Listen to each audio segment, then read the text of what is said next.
Okay, that's definitely enough of that. It's been 6 minutes of that song.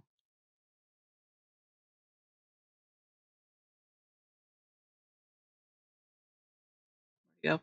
There it is. All right, hello, everyone. Welcome. Yep. Everyone doing? We good? We live? Have a new pop filter, so hopefully I sound better today. Yay. I have no idea how these things work, but deal with me.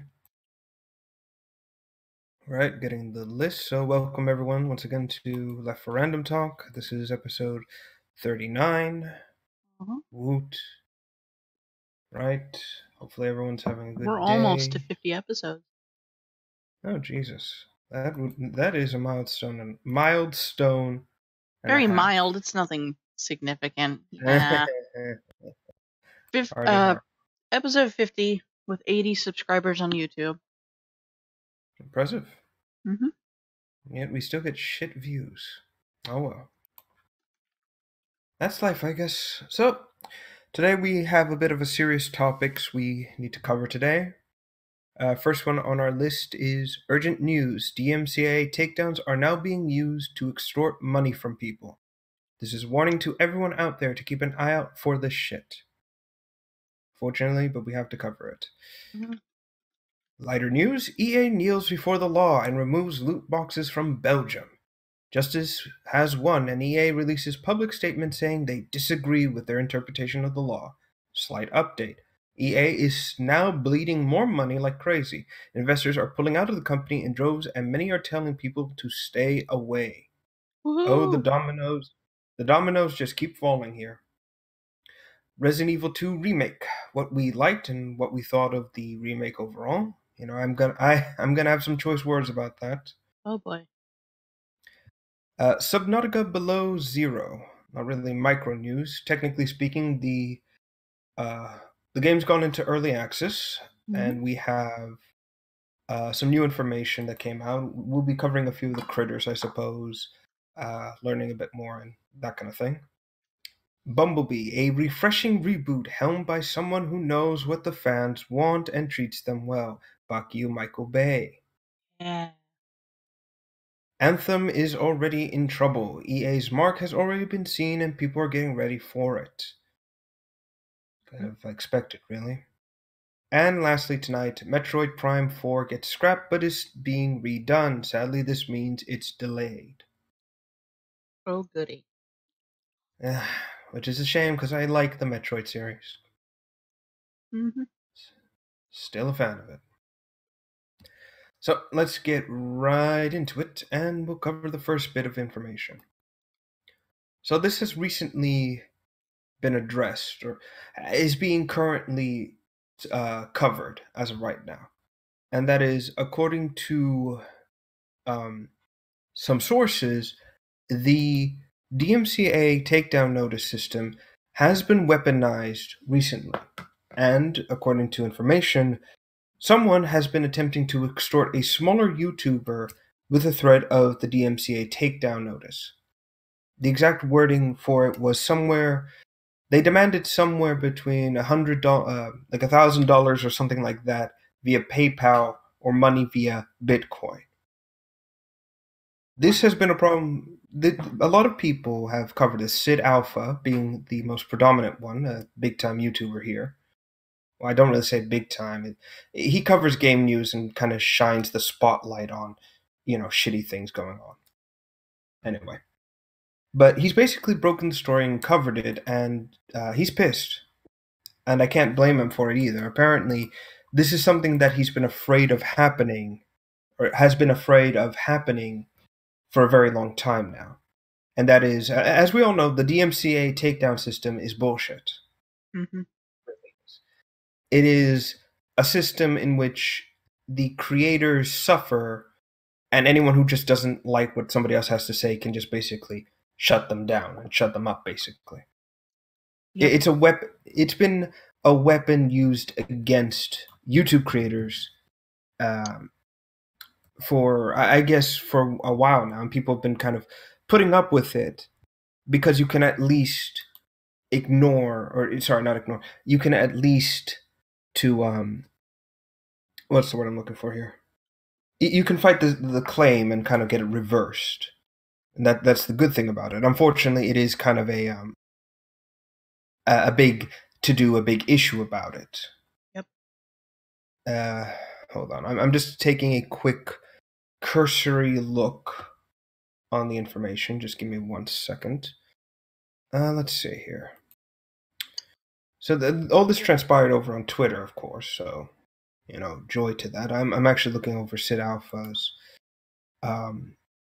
video here with the information. Okay, actually, I'll go find the tweets instead. That way we can put it on screen and kind of signal. I can't talk tonight. Signal boost. That was also a great show from Critical Role. That's right, Geek and Sundry, not Derp. Let's see. DMCA takedown extortion tweets. Yes, the power of Google. Looking up dirt on people who are just basically pricks. Here it is. Perfect. You gotta love it when people save incriminating evidence like this. Out loud in public.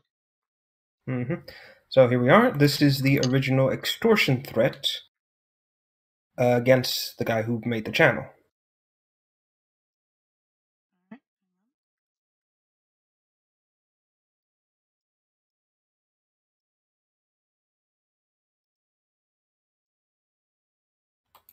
So, of course, we're going to put this on screen, and then I'm going to read it out. The Twitter person who did this is, "Why do you have a dog?" Because usually whenever we transfer over to this, it's just a blank black screen. Oh, so now we're trying something new. We're just going to put a dog on the screen. We're going to put something on the screen so you have something to look at. Fair enough. So, for people, the Twitter handle is called, or was by someone called Vengeful_Flame. And so I'm just going to read his extortion attempt.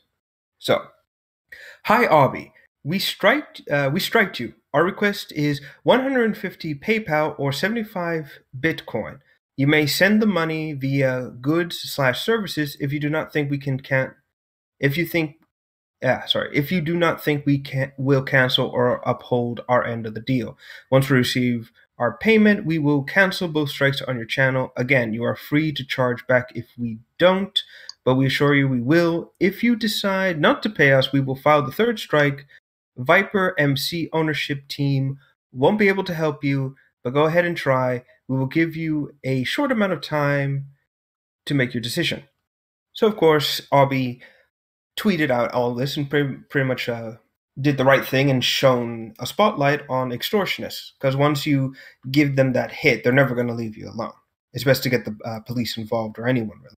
Mm-hmm. So, next tweet on same day at 11:51. "Hey, we saw your tweets about us. Not sure why you thought that was a good idea, or if you thought you would remotely get any help, but this has violated any potential deal. Enjoy your third copyright strike. We will be making an attempt for your Twitter to get you suspended too." Now, after this information, this news has basically broken, Obby reached out to many people out there for help.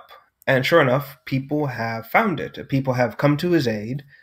And this individual, this Vengeful Flame, has basically gotten all this blown up in his face, as people have now turned to defend this guy and have informed Obby that he can't repeal the copyright strikes. Basically, the one good thing about these copyright strikes that YouTube does is that, well, basically, you have a chance to repeal the strike, and unless the person who sent the strike follows with a court-ordered lawsuit or attempts to sue you, the strike's removed. It's a slow process, but you do have some defense. Mm-hmm. Obby probably knows about this or hasn't known about it one way or the other, but now he probably does. And this Vengeful Flame fucker has basically been outed. As of right now, his Twitter has been... It's not suspended or anything, but it's basically just dead. It's clear that this was a sock puppet account.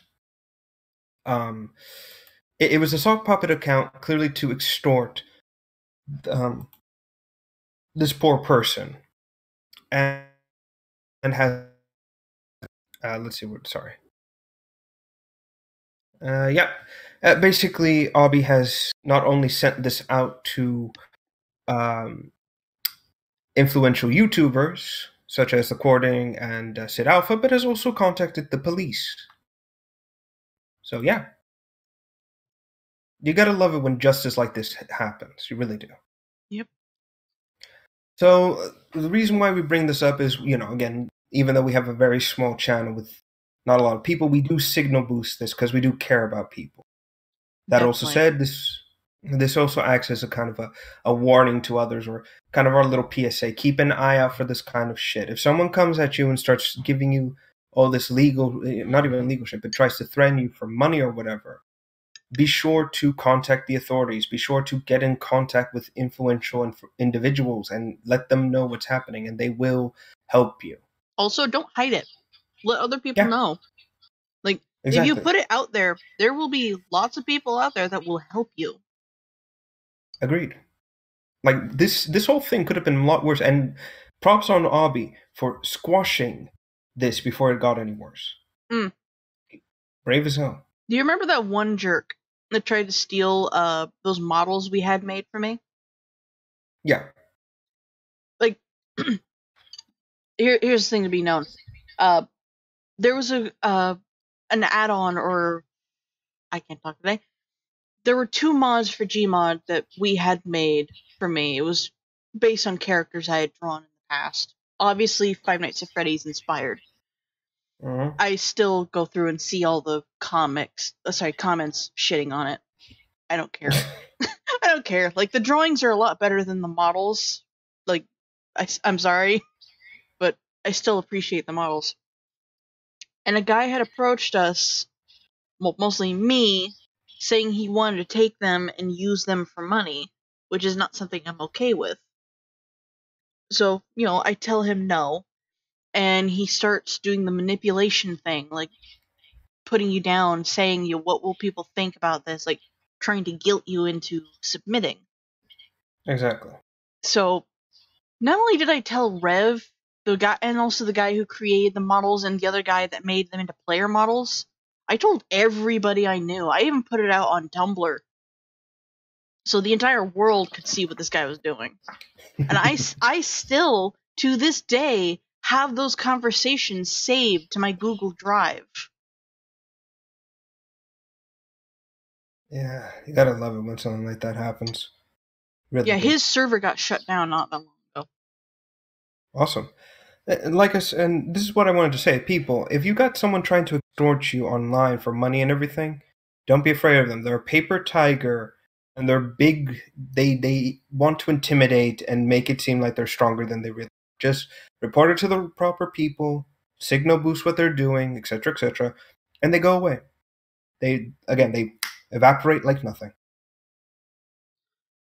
Unfortunately, with the bit about the models, we actually had to break them so he could never use them. And I rediscovered the files for those models. I just can't upload them because they are corrupted. Maybe speak with Olbit about that. He could probably help you.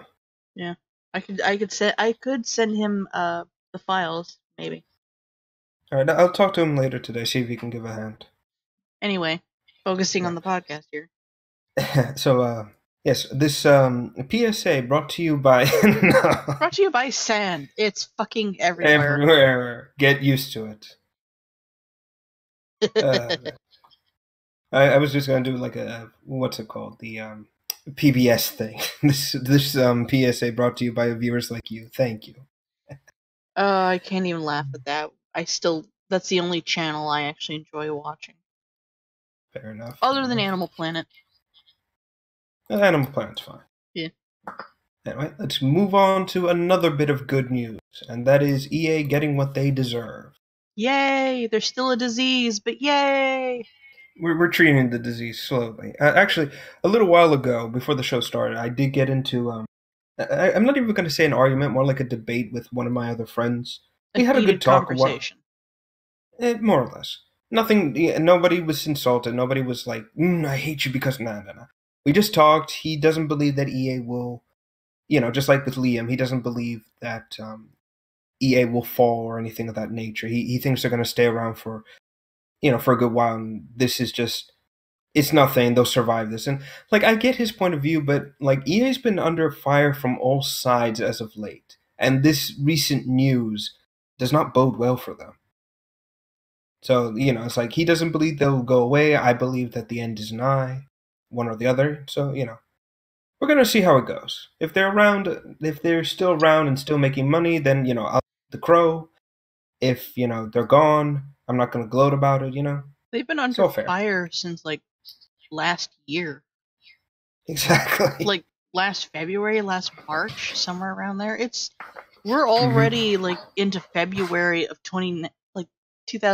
I almost said 2019. And they've been under fire since like March of 2018.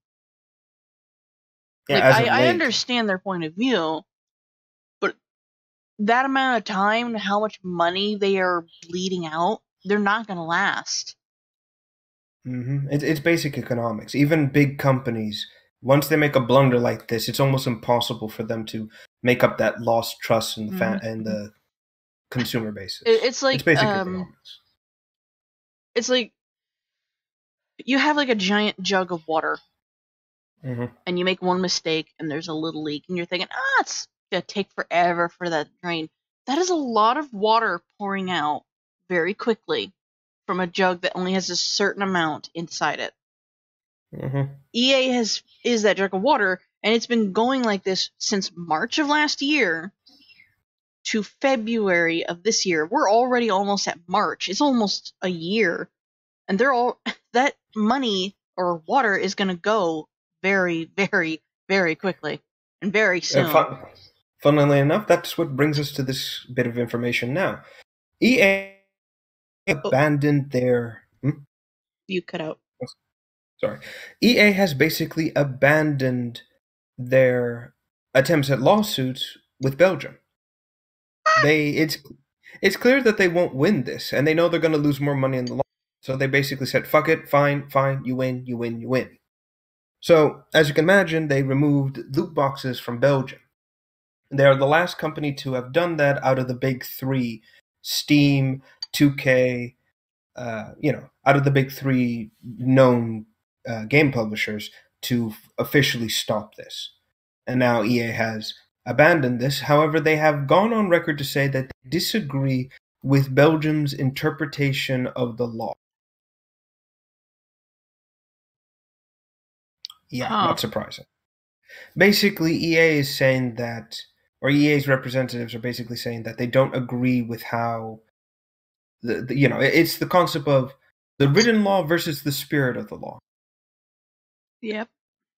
And that's basically what they're trying to say. They're trying to say like, oh, but this is the written format and it's clearly wrong. We invest in the spirit, which is different. Blah blah blah. Blah. They're weaseling.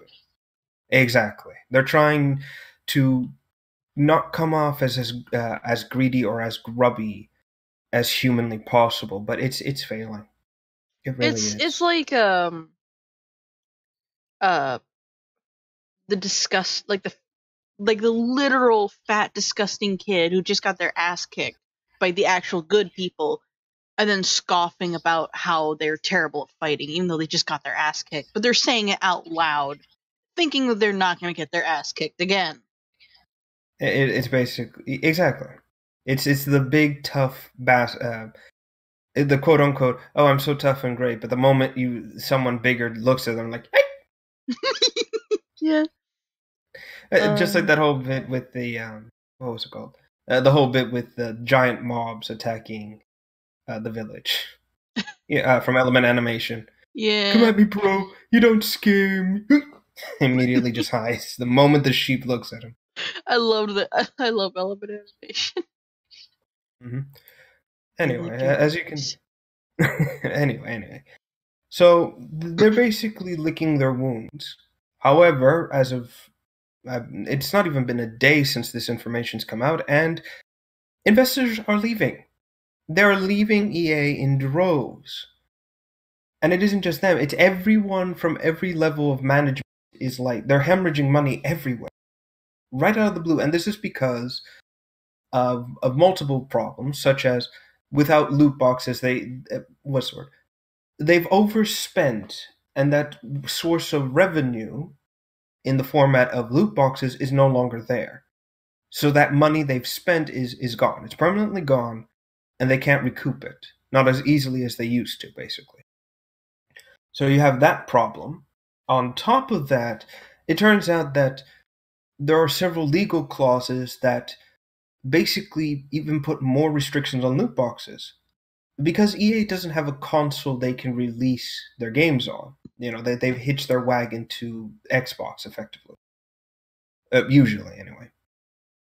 Because they don't have a console, they don't have a say in how the games are presented. So, in a hypothetical sense, let's say they release a game and in it there's like, I don't, in-game microtransactions, for example, right? The console holder, like PlayStation or Xbox, Sony or Microsoft, sorry, can say to them, "We don't like this in your game. We're not going to continue to house your game on our console unless you remove these predatory things." That's basically the clause that EA has to live with, and a lot of the publishers they work with, their not investors, partners, and others have basically come out and they've said the same thing. And now EA is facing more problems on that front as well.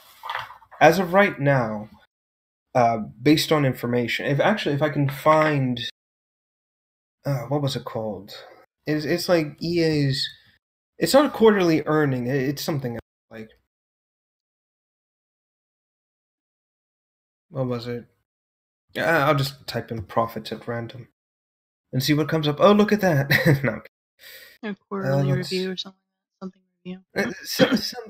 Something like that. I can't remember off the top of my head what it was, and I don't like to sit here and not have the information. So I'm just going to. I'm going to the quartering for a moment because he broke this story not that long ago. 5 hours ago he actually broke the story. So let's see if I can. Hold on. Let's see if I can find a little bit of information. And let's see. Right, it's on Seeking Alpha, which is, I believe, it's a corporate economics website kind of thing. Let's see here. Here we go. So the basic summary reads as following. Point 1. A significant profit source for EA is quickly being declared illegal all around the world. EA's customer neglect is driving down demand for its games, leading to heavy discounting for many of its new releases soon after launch. Basically, whenever EA releases a game that nobody cares about, they'll discount it like within the week after its $60 price tag, basically. Mismanaging of valuable IP is causing significant threshold value destruction, talking about Star Wars and how they fucked it up. You remember, we put it literally on screen. The Star Wars games under Lucasfilm, which was like 8 games or like 16 games under 4 years, versus EA, which was 2 games, and one of them basically broke the economy, and not in the good way. Let's see. Insiders are selling stock heavily. Why would they do that if they believe price appreciation is likely? EA currently should be, and by the way, this is what several investors have said after leaving and taking their stocks from EA. EA currently should be avoided, though if it is appreciated significantly, it may make a good short. Basically, everyone's abandoning ship. EA is literally circling the drain. and everyone sees it. Everyone sees the writing on the walls. They're abandoning shit, and this will take the company very hard. They're going to lose a lot of investment. They're going to lose a lot of money, and now I guess we could say the pressure is on for EA to what's the word? The pressure is on EA now to actually start making proper games and treating their customers like human beings. Uh, oh, what's the word? And treating people as oh god, what's the word? Treating people like products to be bought and sold. So I'm just going to I'm going to the Seeking Alpha website right now so we can like link the information so people know we're not what's the word? We're not making this stuff up. So let's see here. Let's see. Quarterly earnings are just below $1 billion. No, that's not it. Yeah, where was it? Hold on. I'm looking. Let's put the dog on screen. Put the dog on screen. On the background, Liam and I have discovered a potential mod that allows Skyrim to be multiplayer. Oh yeah, those have been. Here, have a plane in the butt. The Spider-Man thing. I still have it.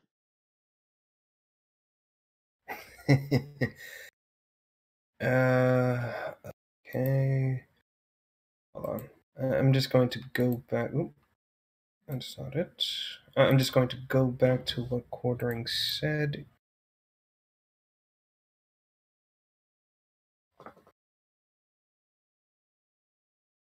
Okay. Avoid EA. Let me see. It's something here. Here it is. Found it. Okay, so here is the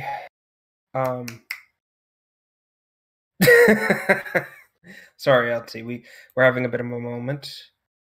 If there are people in like the YouTube chat, I'm not seeing it right now. I'll pop out in a moment. Did I walk in? Okay, there it is. Hi, LT. Okay. Yeah, so I have the article right here. So here we are, the Seeking Alpha, titled "Avoid EA: The Fun is About to End." So yeah, we've covered that. Okay, so it's a brief summary here, so I'll just read the last bit here. So it goes: Electronic Arts (EA) has been a popular long what? I'm sorry, someone fucked up here. It says EA Electronic Arts has been a popular long, comma, at least on Seeking Alpha, comma, due to low oh, that's one hell of a typo. Yeah, it's like a popular long. No comment. Long schlong. Long schlong. Strong revenue. Okay, we go. However, consumer sentiment paints a different picture. EA's strong revenue and profit growth is coming from the erosion of EA's most valuable asset, customer trust. This is obviously not sustainable in the long run.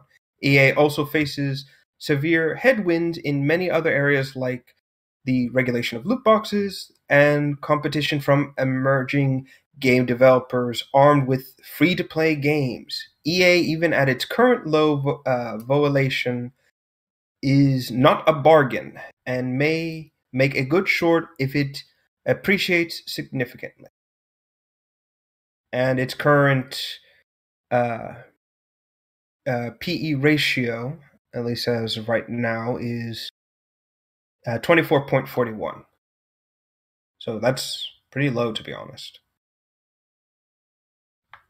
So there we go. We have the information.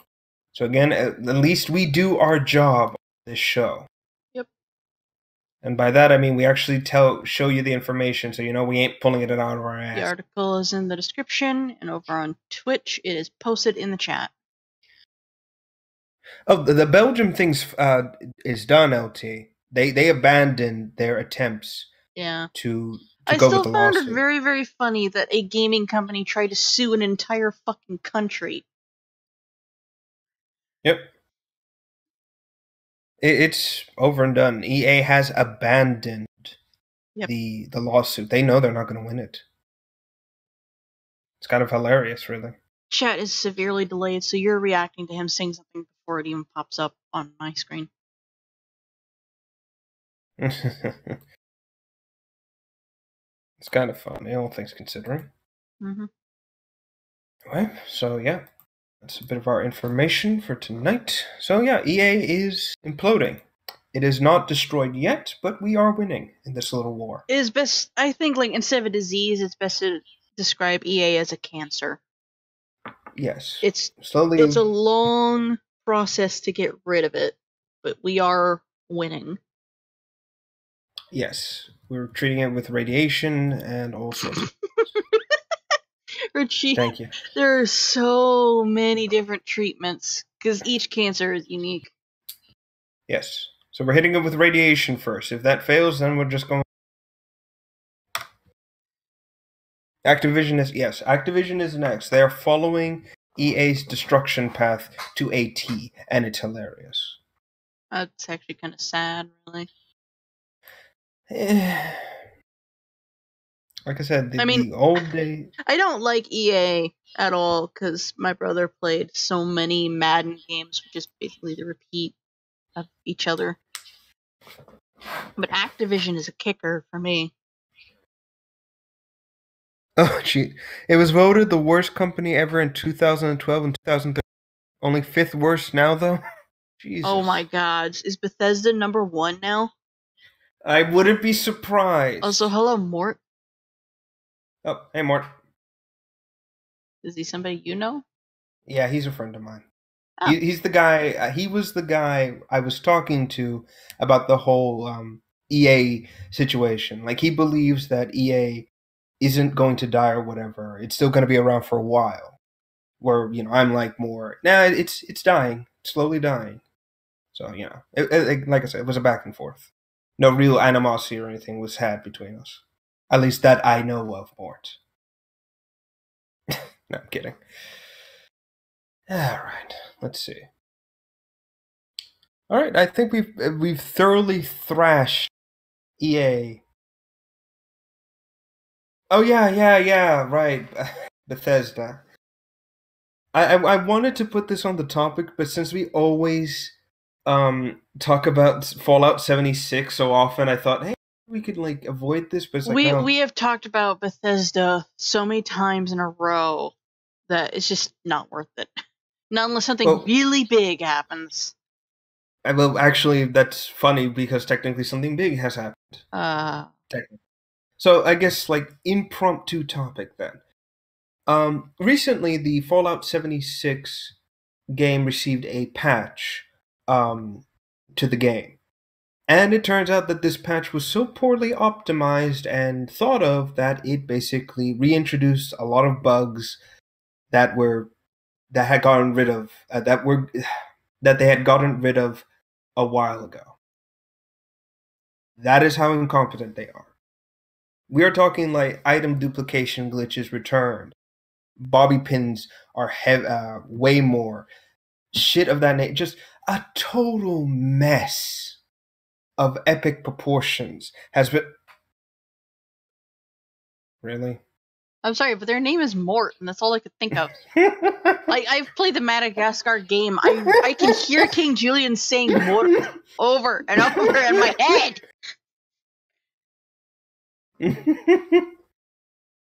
I've beaten that game so many times. But yes, it rolled back to the last update it had. Basically, it was a catastrophe of epic proportions.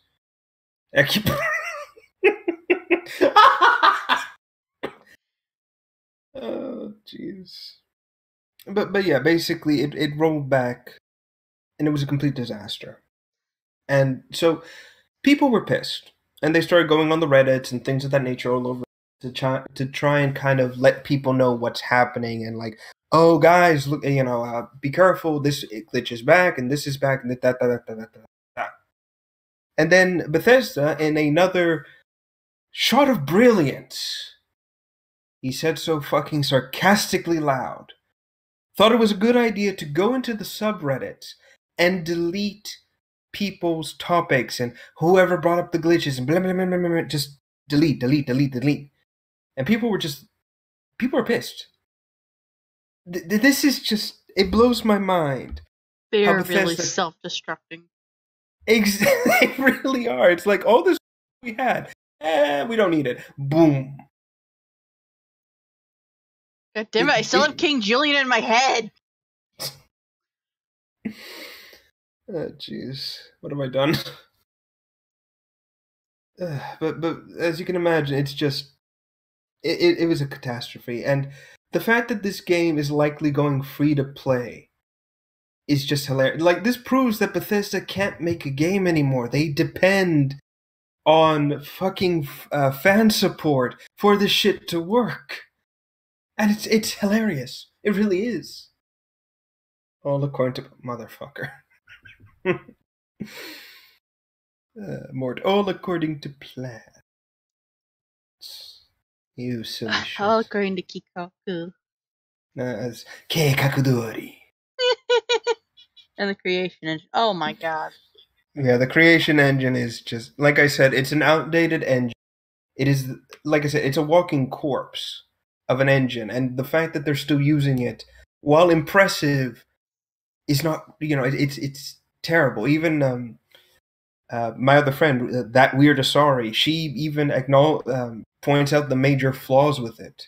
Like, whenever she does mod stuff, she goes in and she tells me like how incredibly backwards and like retarded the engine is to work with and like alter things. And I'm just like, I'm sitting there like, I do not envy this. I do not envy anyone who makes mods for Bethesda games if you have to deal with such an antique engine. It's insanity. And honestly, it's just, I'm wondering, is like, does Bethesda hate money now? Do they just hate everyone? They're like, fuck it, we're not going to give you what you want, we're going to destroy everything and start again.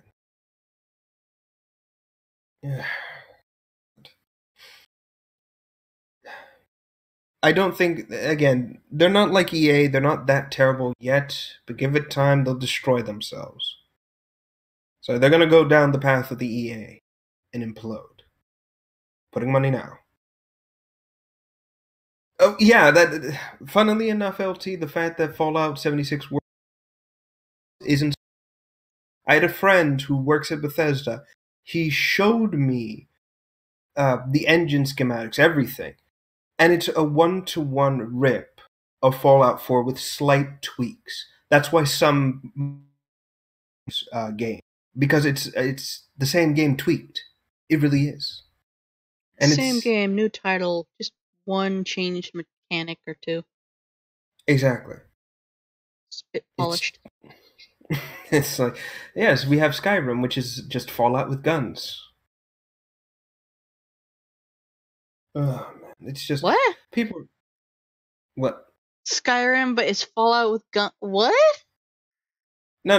I said yes, it's Skyrim, which is Fallout with gun. No, sorry. See? I'm fucking this analogy up. I'm fucking this analogy up. It's what was it? Fallout is quite literally Skyrim, but it has guns and radios and music. That's it. I was trying to say that Fallout is Oblivion with guns. That's what I was trying to say. I still prefer Skyrim over all this. It's like I was thinking. I don't know why I was thinking Skyrim when I was trying to make this analogy. I think it's because I mentioned Skyrim not that long ago. Probably. There is a mod out there that allows you to play multiplayer in Skyrim. Yeah, and I'm looking at it. Same with Fallout New Vegas. Yeah. It's ironic. People just want that. They just want... Yeah, they are. It's... No shit. The... Basically. But, yes, the Scorch Beasts are the dragons from Skyrim. Same code, same processing, same everything. The only difference is that they're recoded, remodeled, basically. Mm-hmm. And it's amazing how lazy you can be to repurpose every fucking thing from other games. In fact, it's entirely possible for the Scorch Beast AI to completely fuck up and revert back to the Dragon AI. We're talking the model will invert on itself and become like the skeleton of the dragon will return, and you'll see like its limbs invert in disgusting ways. It's entirely possible to find that. It's how do you make a product like this and just push it out the door and say, "Hey, it's fine"? No, you know what? There's something else I found. Hold on, I need to show this. It needs to be said. Like this is the biggest fuck you I think anyone's ever made. Ironically, in Gary's mod.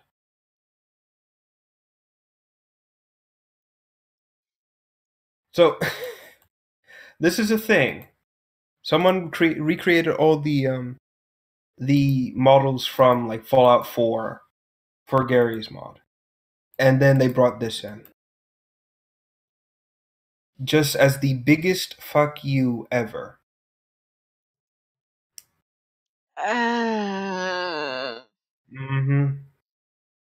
They brought in the Nuka Cola, the Nuka Dark bottle and everything in Gary's mod just to give the biggest middle finger to Bethesda. In fact, I was so tempted to just make a meme image out of this.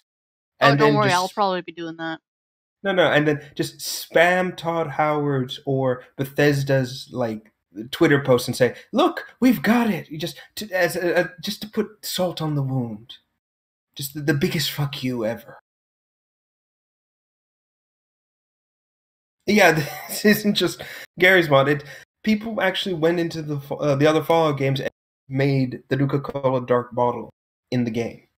In fact, there was even like some people thinking about like making it so that it would have negative effects on you. It wouldn't decrease your intelligence or something. Yes, and they added the duffel bags too, as another fuck you. It's amazing. Like I said, this game is just it's a ghost town where the only there people... it is. It's on the front page. It's got a whole bunch of different looks. Yay! I'm subscribing. I am subscribing to this shit.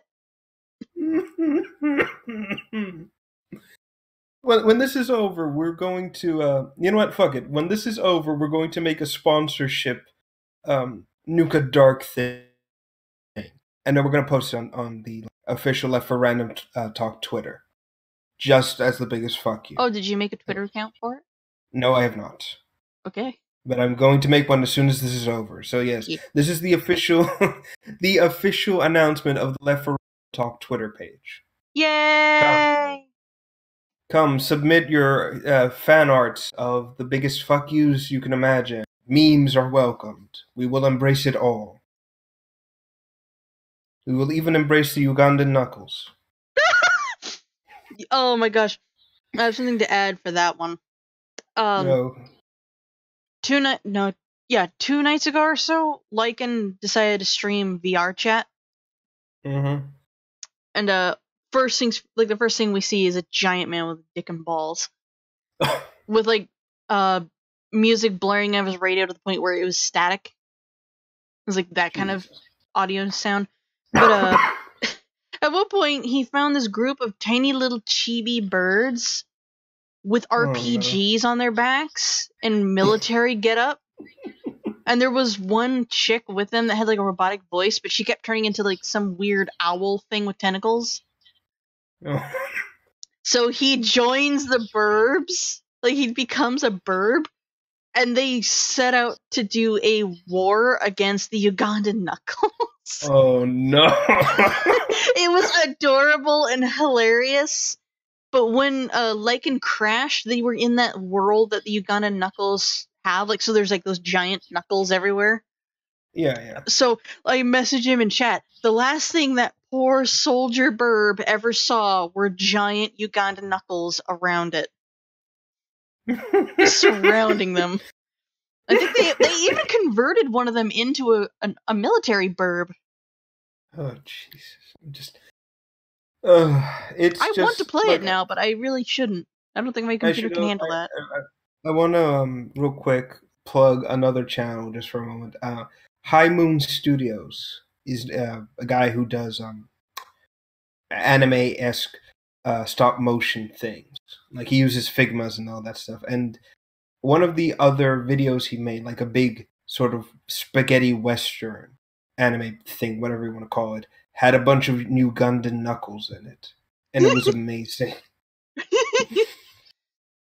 It was just the purest, like, and then they fought a war against the roadblock. By the way, I'm not joking either. What? So if you guys hear about the guy, go subscribe to him. He's amazing. He's funny and he's amazing. Anyway, let's move on. Let's move. So we're going into the next topic. I suppose it should probably put a spoiler warning up. If you haven't played the Resident Evil 2 remake, go play it now, as we're going to be talking about that throughout this entire section, and it will take a while. So you've been warned. All right. So a little while ago, I want to say roughly a week ago, give or take, Resident Evil 2 remake came out, and What the hell? What? No, stop doing that. What? There we go. Spot. Just gonna remove the list for now. Okay. Anyway, so as I was getting into, so about a week ago, the Resident Evil 2 remake came out, and a lot of people have jumped onto the remake. Now, I'm going to be completely honest. I have not played it yet. I would like to play it just to get a more hands-on experience, like how does the game play. So what I'm going to be talking about right now, and I guess what AJ is, we're going to be covering how the game looks, and I suppose its story. Mm-hmm. That's about it. If either one of us gets the game and we actually sit down and play it, then maybe we'll do a review. You're gonna be the one playing it, not me. Fine. Then if I get the game, I will play it, and then we'll probably do an in-depth review of the gameplay itself. But for now, we're just focusing on visuals and story. From what we've seen so far. Oh, I've sat down. I've seen the whole thing. I know exactly where we're. I did not get very far. So.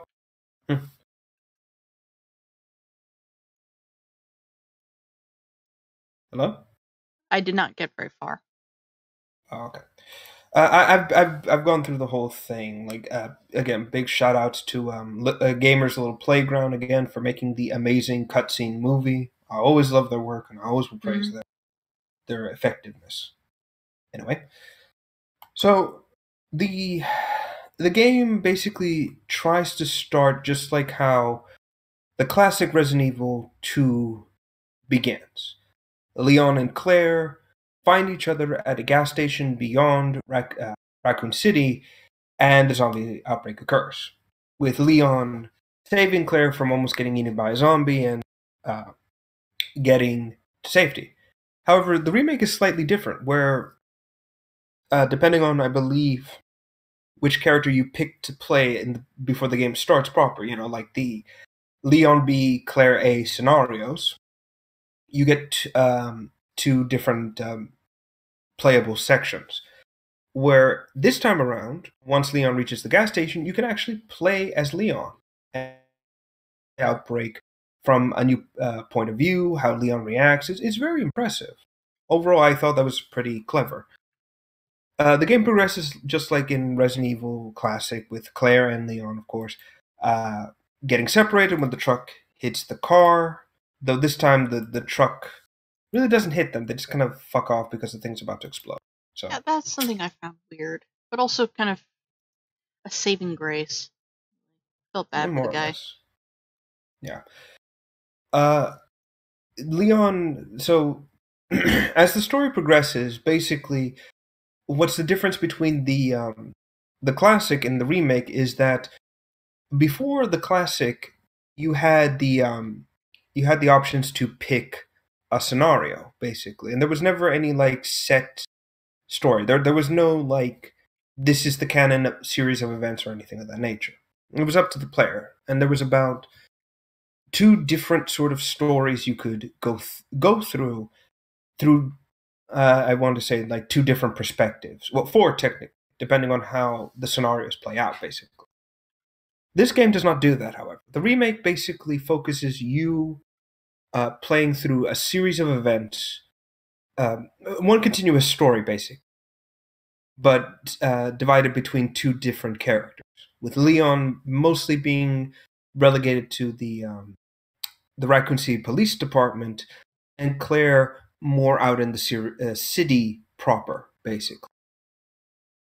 The game focuses around this, where Leon and Claire are separated, and they're trying to, excuse me, meet again. Now, I want to also mention this. Their stories seem to be a bit on the lopsided side, with Claire having more to do with the plot revolving around William Birkins and Sherry, and Leon is more focused with like Ada and her objective of retrieving G, basically. It's interesting, but at the same time, I kind of feel like it doesn't flow as naturally as it should. Feels off, if you know what I mean. Yeah. But regardless, I can deal with it. The story pretty much progresses as it did before, but with more emphasis on interactions. Now, towards the end, midpoint of the game, I want to say, after Claire and Leon meet up again, that's when the two separate once more. And this is where the story separates between the two. They don't see each other again until actually the very end of the game, which I find kind of weird, if you ask me. And very peculiar, isn't it? And neither character really seems to care that the other isn't, they don't know where the other is. That's what I kind of felt was, missing. It's like they have, basically to me, it seems like they have omnipresence and they can read each other's minds. That's what I kind of find like kind of weird. Like how is it that Claire and in their respective stories, Claire and Leon really don't care about meeting up with the other, and they just assume they're going to be fine. This is what I don't get about this bit of the story, and that this is what kind of underlines the whole thing. I get the feeling that the story, when it came to Claire and Leon, is that they were more focused on dividing the story between the two, rather than telling a cohesive story from two different points of view. That's what it feels like to me, and there are plenty of scenes that kind of hint at that in very, very glaring ways. So after they've met again, this is where the story splits. Who should we cover? I guess we should cover Leon's events first, and then Claire's, since Leon's is more. Since he's like, most people go with Leon first. Exactly, and his story progresses the plot more than Claire's does, technically. So basically, after Leon separates from Claire, he goes to the underground section of the police station, which is where the prison cells are and the garage. Upon reaching there, he gets attacked by the Cerberus dogs, the Dobermans, which, again, poor dogs. B, not V. No, I said Dobermans. No, you said with a V. Oh. Well, it is quite tragic to see them dead. It's kind of sad. Really. Yes. Again, we're really sad when dogs die. That's like the worst thing to do in a video game or even a movie. Yeah. It's like, it's an animal. This is now just cruel at this point. Anyway. So, about this point, Leon, after almost getting killed by a Doberman, and let's see, I said it right this time. Yay. gets saved by Ada. Oh god, don't remind me of the split-headed dogs, OT. Those were a nightmare to fight. Just absolutely hilarious to watch your friend get pounced on by them, though. True. Because hearing their Anyway. reaction is hilarious. Right. But anyway, after getting pounced by them, Leon attempts to, he attempts to talk with Ada, who's a total bitch about it, as expected, spy and everything. And then they encounter Ben, which is the reporter from Resident Evil 2 proper. They change Ben up a bit in the remake. They make him look more like a modern reporter, which is to say he looks more like a hipster for some reason. Don't ask me why. I think it was intentional just to kill him. But anyway, once Leon encounters him, he kind of tells him, hey, I've got this bus pass, let me out of the prison cell, help me out because Chief Irons did this, yada yada yada, and then immediately gets his head crushed by the Mr. X tyrants. Which, I admit, the scene was kind of impressive. I was, like, oh, well, this is new. Not for and me. Again, but this is the thing, because usually, whenever people play Resident Evil 2 proper, they usually go with the scenario in which Ben isn't horribly mutilated by the Mr. X tyrant, but instead is attacked and gets infected with the embryo by William Birkins. And then he has an entire death scene where he tells Leon what's happening and then gets his chest literally ripped open by a weird G-Babby. Oh, doesn't that... Who's the guy that runs the orphanage then? Is that him? That's Chief Irons. Yeah, he gets that happen in the remake. Exactly. And this is where that's also something else that happens to him in Classic if you go through a different scenario, in which case Ben doesn't get that and gets mutilated, and the Chief is the one who gets his chest ripped open, like vertically ripped open. Again, it's a weird continuity thing. I don't try to think about it that much. Anyway, so that entire scene shows how powerful the Mr. X tyrant is, how strong the creature he is as a bioweapon, crushing the poor guy's head and everything. It's shocking, but at the same time, I'm like, I kind of expected this to happen. Yeah, like that Resident Evil movie where they're in that country that's like being filled with infested, and there's that guy that can control the liquors. The tyrants do that to the point where it's annoying. Yeah, that's the point. The point of the tyrant is it be a weapon you deploy onto the field without needing to give it guns. Yeah. But the problem... pretty much. But the problem is that when you do that, you also don't give them the means to defend themselves. And so they can be easily killed by heavy artillery. I'm seeing a design flaw here. Anyway, that actually irks me. I'm going to be completely honest. Side note here, this irks me. Why is it that Nemesis can be given a rocket launcher and a minigun, but we can't give the same to a fucking tyrant, which is supposed to be the product we're selling to people? Just are we just stupid? Is this it? I think it's mostly like, if you're selling something like this to people, you don't want them to know, like, you want to sell that this thing is invincible without weapons, because that gets you more money. But if they find out that these things can still die pretty easily from artillery and should have weapons, they're not going to buy the product, and you're not going to get money. It's still funny because they show, like, it's been shown that Umbrella has there's an entire subdivision designated to arming the tyrants. Like, it's clear that they intend to sell the weapons and ammo as separate to the buyer, like after they've been convinced on buying the thing. It's so stupid and hilarious. All in one.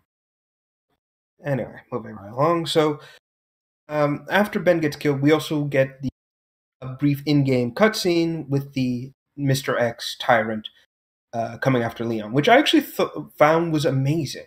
The helicopter's destroyed through the building. Immediately, it's like, hey, what's going on here? And then you see the thing move. You see the tyrant just stand there, and it's like, oh shit. time to run. Actually, I love the fact all that the they shit gave with Mr. X scared me as a kid, and even now it the scares me even more. So the remake makes him more menacing. One of the few characters, really, in my opinion, that successfully does it. We'll get into that later. But like I said, it's overall, I love the fact that they actually give his design look more like it stands out. I love it. I love the way how he looks, the wrinkled face, the fact that they actually have two metal implants on the sides of his head so his hat doesn't fall, which I find kind of that I funny. found that very funny. It's like, oh, okay, so we have our monster, but its head is seen, and people will know it's not human. What do? Let's put a hat on it. But the hat's too big. Fuck it, we'll put metal on the side. It'll be fine. So funny. Anyway, so the Tyrant, of course, stalks Leon throughout most of the game. Throughout most of the PD building. And about, I want to say, midway again, it almost kills him. Ada rushes in to save Leon again by slamming a SWAT car into the creature at the parking lot. Goddamn, that's amazing. Of course, she gives him the whole business about, oh, that's twice now I've saved you, you owe me, yada yada. And the Tyrant tries to push the thing out, but Ada just blows it up. Because fuck it. Again, I kind of like that. I kind of like this more proactive Ada, where she actively is like doing shit and isn't just running around the place doing like, I'm over here now, I like this approach a bit better. I do find her personality a bit... Actually, no, let me rephrase that. Her personality's fine too. It's like it fits the spy motif she's going for, very mysterious but very aloof at the same time. I kind of like it. It fits her. In fact, I even like the fact that her coat is practical. It's an actual, like, spy coat, in a sense. Though I still question why she uses her name. It's like, fuck me, why are you doing this? Why are you stupid? You do this, that kind of thing. Right? Once they leave the garage, they kind of head towards the gun shop, and this is the one scene different from the original game. As we all know, like, right at the beginning of the game, one of the areas you go into is a gun shop. Yep. We all know this, we've all played the game. In it, the guy in the gun shop is overwhelmed by zombies, but you also get the crossbow from him. In the remake, they changed that. He no longer gets again, which is kind of fitting. He doesn't get overrun by monsters in his own gun shop. He's actually armed, and he's actually protecting himself against the zombies. It's incredibly fitting, and I think this works better for him.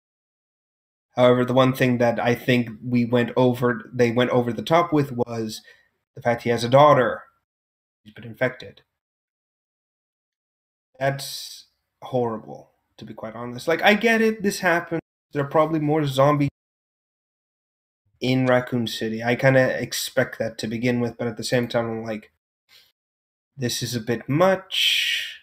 I don't know how I should feel about this, It is kind of tragic, it is kind of sad, but I think it adds more character. It gives it more dimension, I think. I do find it incredibly sad that, still there. Mind isn't gone yet, and it may be even possible she's immune to the infection, but it is still quite sad. It really is. He has to kill her, and it's horrible. It really is. But hey, kudos to the team for actually giving him a character, actually making him sympathetic. Yeah. I still feel terrible, but hey, why not? Anyway. They go into the sewers to find the nest, Umbrella's facility, which, by the way, that name is pulled straight from the Resident Evil movies, the live-action one. And I hate the fact that they use that. It's like everyone wants to forget those terrible movies exist, and yet we still use them. Why you do this to us? Is it not enough that we suffer every day with those terrible movies? Anyway. The sewers are a bit more interesting. The alligator is back, once again. Oh, goody. They went over the top with this thing. like in a good way. In fact, let me see if I can like find it. So yeah, basically, as we all know, in classic Resident Evil, there is the giant mutated crocodile in the sewer. This time around, they went all out and made the thing mini kaiju size.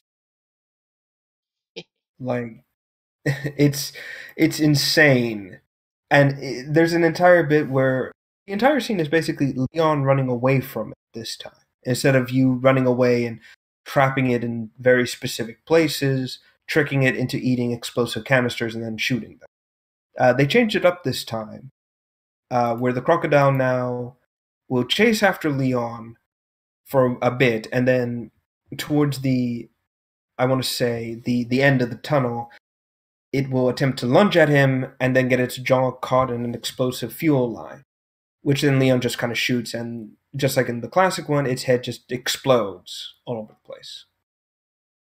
Which again rendered in amazing detail. I love it. Even having the body slump forward with that momentum. Also amazing. Right. As you can imagine as well, the story kind of progresses. Annette Birkin's wife is in this scenario as well, but she's more like hidden antagonist, more or less. And I find her... Yeah. What? They're just I was paying attention. quoting things. Oh, motherfuckers. But no, basically, in this version, Annette is more, what's the word? Annette is more aloof this time. Like, her mind is clearly not focused on what's happening around her. It's more like her scientific curiosity is what's taken over. Like, she's seeing the zombies, she's writing notes, she's actively analyzing the creatures. I would chalk that up to her being in shock. Sorry? I would chalk that up to her being in shock. No, not really. It's very clear she's not in shock. And it's supposed to show her personality, how dedicated she was to her work more so than the people around her. Sorry. The first time Leon and Ada meet Annette, she's just hunched over a zombie, analyzing the whole thing, not giving a shit that two people are here. She only reacts because she sees Ada and she knows that this woman's here to steal G. And just like in the classic, she shoots at Ada and Leon takes the bullet. This is where the game changes up slightly. You don't play as Leon for a little bit. You play as Ada for a bit more, avoiding the Mr. X Tyrant, using a new tool to redirect electricity so she can get around the place more easily. An interesting idea, I'm gonna be honest. Kind of cool. I remember, I think it was either SGB or Brain Scratch Columns. They played Resident Evil 1 and 2 and all that shit. And the basics of what they said is that the entire city, all the way down to toddlers, were being paid off by Umbrella. So everybody there knew what the hell was happening and didn't care. Basically, in Resident Evil 3, that she, Chris, and a few others tried to warn. Brilliant, by the way. Hold on, I gotta read that. No, it's fine. But basically, Jill basically says that she, Barry, Chris, and Rebecca, the only survivors from STARS, tried to tell people what was happening, but Chief Irons was just telling them, no, you're fucking wrong. They're stupid, that kind of thing. And it's very clear that Jill tried to convince people to leave, but they were so afraid of Umbrella that they just wouldn't leave. That's basically what it was. It's kind of sad, really. Mm-hmm. But yeah, I like that idea that Umbrella is just paying off everyone, including the children. Including toddlers. Yes. Anyway, so like I said, Annette is very aloof when her mind's more focused on her work. She does trap Ada in the garbage chute. And of course, Leon, after getting his arm bandaged, goes to save her after taking 5 minutes to recover, or is unconscious. This game also introduces something I don't like about the remake, and I guess this is as good as a place as any to talk about the some of the issues I have, and that is the G mutants. Now, basically, in Resident Evil proper, or sorry, in the lore of Resident Evil, it stated that William and Annette worked on it. Okay. Again, I'll show everyone what she's making in the official. Don't I'll do that too, like on stream in a second. I just want to share them with you first. I approve. But anyway. So they explained that they've tried to create G creatures before, but most of them wind up as failures and they destroyed them. However, it's stated in a lot of the information that the G mutants are incinerated because they're so volatile and dangerous. They don't want them spreading the contamination. That's how dangerous G is as a mutagen. However, in the remake, for some strange reason, the G mutants are not incinerated and are instead dropped off in the sewer underneath the labs. And they roam free for some reason. Umbrella, what are you doing? Why you stupid? Why you act stupid now? As you can imagine, this is where the points of contention start to earn. This new design and going with the concept that the G mutants are just running all over the sewer. And their design is like something I can't really abide by, more or less. And that is, it's very obvious that they're taking inspiration for the design of the mutant with Resident Evil Outbreak files, where in that there are a few G larvae that infect someone and are birthed from their chests, like xenomorphs. But they're very obviously malformed mutants. Like, they have giant growths on their back, giant eye, one leg has part of a tail growing out, and like, they're malformed. In this, they keep that malformed factor going, but they just look like rejected prototypes, basically. And again, not in the good way. I mean, they look fine for the game. It's just, again, for someone like me who's known about this, kind of like, why are you doing this? Why are you letting these things roam free if you know G is such a danger? Why are you acting like morons? Just why? You know? The G mutants are a bit of a challenge to fight. You have to shoot the giant growths on their backs to expose the infested behind it, and if you get too close, their jaw will open and slug-like thing will come out, and if you don't attack it in the QTE event, you'll get poisoned, and it's entirely possible for you to die, like dead game kind of thing. So keep that in mind. Kind of clever, kind of cool. I like it. I like the idea, I should say. Anyway, Leon's scenario also shows William Birkin's what happened with William Birkin, like how Umbrella infiltrated the laboratory through collectible VHS tapes, by the way. They attack William Birkin, and just like in the classic, they try to take the virus, but William just won't let it happen. What's interesting is that apparently, with two guys entering the laboratory proper, and someone in the roof for some reason, like we're talking going 10-0 for a second. You know, hiding in the ducts for some reason. Mm-hmm. I find it kind of funny, though. Then once they breach the lab, you're seeing all this from Vent Guy. I'm sure he has a code name, but I'm calling him Vent Guy from now on. I care if his name's like something cooler. Fuck it. So Vent Guy comes out, goes around William. William's placed like a sample of G in like a centrifuge behind him, and the rest in his briefcase. And immediately, Hunk says he's got orders to take him in alive. They don't want to. They don't want to kill him if they don't have to. Like, it's very clear they're trying to offer him a chance to, return to Umbrella's good graces, so to speak. But he's mental. He's lost his mind. So he tries to pull a gun, and Vent Guy just shoots him. And of course, as expected, he starts mutating. G and begins to transform.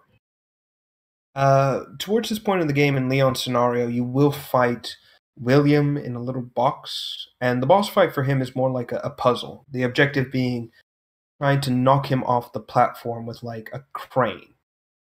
And I like this aspect. I like this concept of just trying to get rid of William. And if you don't count, but the problem is that Leon will. If you play as Leon, you'll already have fought William Form 1 early on. And if you fight him here again, it's kind of like, okay, now it's getting a bit ridiculous. What about Claire? How is she dealing with this? Again, this is another instance of putting story beats tied to these two characters and not really like cutting the story into the proper segments they have to. Even in the classic version, and Claire had two different where they would fight a reused boss, they would have different ways they beat them. Like if you played as Leon first, he would get a proper boss fight with William, shooting him and causing him to topple over the edge and fall off of a scaffolding. But if you play as Claire in a different scenario, she won't fight him. Instead, she'll push him over the edge, and the boss fight will be concluded that way. Which, again, it goes to show like they're trying to tie these two stories together. But the remake kind of fails to do that, unfortunately. Anyway, moving on. Leon gets Ada fixed up. They take a tram to the nest proper, and from here, their basic objective is to secure G. Ada has lied to him and says she's part of the FBI, and her objective is to take a sample of G so she can report back to her superiors about, the Umbrella's doing this, blah, blah, blah. Lies upon lies upon lies. Eventually, of course, she starts developing feelings for the poor young rookie cop, and it's clear he also cares about her, but it's also like, I don't trust you all the way. So she's out of commission for a bit due to her busted leg for pit. Leon, of course, has to go through the laboratories of Nest to retrieve the G sample and get a net. Actually bring in plant zombies, which is something you don't see in Resident Evil anymore. Basically, even plants would show signs of infection. So could you imagine that? A plant that could infect a human and puppeteer it. Those actually do exist. Yeah, but like on a much more on a grander scale, yeah. Yeah. And that's the thing I kind of miss about unique life forms created from the T virus, not just zombies. Even as crazy of an idea as it is, it worked. Like the giant moth, like that was the weirdest thing ever, but it worked. Yeah, because it was clear that T didn't just mutate life forms. Sometimes it would just make them bigger. Mm-hmm. And that's what I miss about classic Resident Evil. The fact that they had these creative beasts creations and blah blah blah blah blah, yet kind of squanders this. Like I mentioned before, how I was hoping that they would show us the more mutant animals, and maybe bring back some more cut concept creatures, but no, they never did. They wasted an opportunity. Yeah. The entire time I was watching bits of Kev, Lycan's friend, stream Resident Evil, and he kept dying on that elevator with that giant flaming mutant with him. I kept going, okay, is this where those monkey things are going to show up? No? Okay. How about now? No. Now? Exactly. No. And this is what I kind of feel sad about, the fact that they don't do much with the other mutants, they never bring them up. Mm-hmm. So I feel slightly jibbed, Yeah. Anyway, moving right along. So basically, after I almost call him Chris, after Leon retrieves a sample of G to give to Ada and tries to leave the labs, he's attacked by G. William again. And this is where Annette steps in and shoots him with a modified flare gun that shoots bioweapon rounds, just like the grenade type, which I like. It's a nice little touch, It's something you don't see outside of gameplay. She also tells Leon how William infected himself with a G sample But this is where I have an issue. In the classic version, runs to William's side and attempts to save his life by getting bandages to cover his wounds. In this version, she just kind of stands there, watches him get in. She knows what will happen and does nothing. What she does is chastise the poor guy. You don't see the full scene between him and Annette, but it's raw, man. It's really. Of course, we have the introduction. This is technically Leon's last boss fight. Fights William Form 3. I'm going to save my issues with William transformations after all this, alright? Yep. So I'll get to it. Believe me, I've got some choice words for all this. You know where it's coming. You've been there, you know where this is going. So William crushes Annette. She's dying. It's kind of sad. Annette warns him not to take the sample to Ada because she's a spy and she's going to sell off to the highest bidder. Leon doesn't believe her. He doesn't want to, but she's like, oh, well, now I'm dead. Kind of dies there. Obviously, because when you get crushed by a giant claw, your bones just start to cave in. Yada, yada, yada. Ada and Leon have their famous talk on the bridge, and it's here where Leon basically confronts her about, oh, you've tricked me all this time. She pulls a gun on him. He pulls a gun on her. They're talking, and it's clear that she has feelings for him. He has feelings for her. They have a cheesy little bit. So they agree to put their guns down.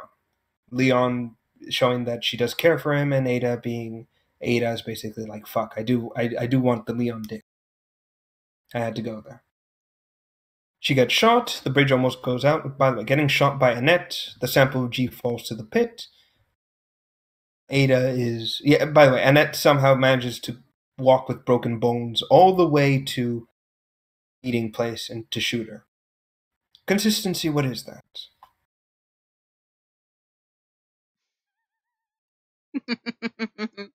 So, I found gets the shot. picture. She's close. I saw it. Shot. Oh, sorry.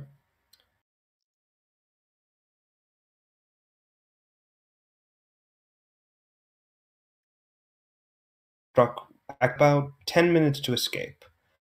We did not get any of that. On his way back, Whoa, stop. We can't hear you. You're cutting out really, really bad. Is it still happening? Keep talking. Hopefully it's not, going mental again. Okay, there we go. We're good. I don't know what was happening. You completely went silent after I mentioned the picture that I sent. Oh, sorry. I don't know why it acts up like that sometimes. It's weird. I blame Todd Howard for this. Todd Howard with a gun. Mm-hmm. Anyway, blah, blah, blah, blah, blah. Leon and Claire meet up again at a laboratory, and apparently they can see each other. Then they agreed to jump on the train, and it's destruct. Granted, that's fine, that's awesome. And find his true final boss fight again. Have you seen this fight yet? Is it the one where you swing a cargo container into him? No, it's not the cargo container one. Okay. It's at the very end where Leon is on a cargo elevator heading down. And in the classic version, Leon has already faced the Mr. X and caused it to lose its coat. The coat, as we all know, without the coat, the tyrant begins to mutate. The code is designed to keep the mutations restricted, but without it, mutations will happen rapidly. Yeah. Leon, it's also at this point where Leon fights Mr. X Form 2, I want to call it. I'm not sure. It's the version that has gigantic claws on both arms. Ugh.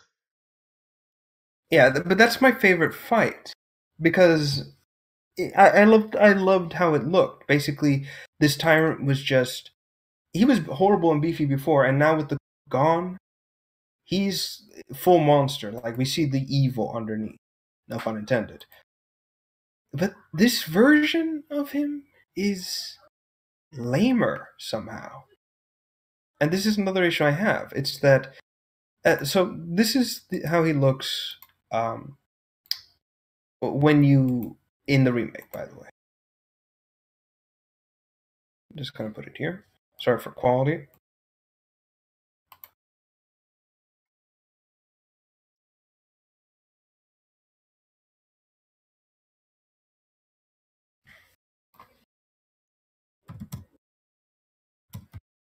Wow. Yeah, it's not that impressive, is it? It's rather lame, isn't it? It's just, oh no, it's that guy. And again, this kind of trivializes Mr. X, because before he's like this big hulking monster, but now in this new form he's like not that imposing, not that impressive. I mean, One arm with the only. coat, he's absolutely terrifying. Yeah, but in this form he's more like mildly irritated. And that's what annoys me. In the classic games, he loses the coat and he looks more like this, where full on roid mutation.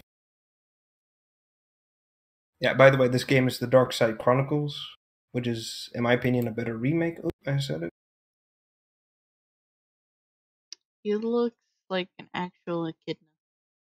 it. Do you know the way?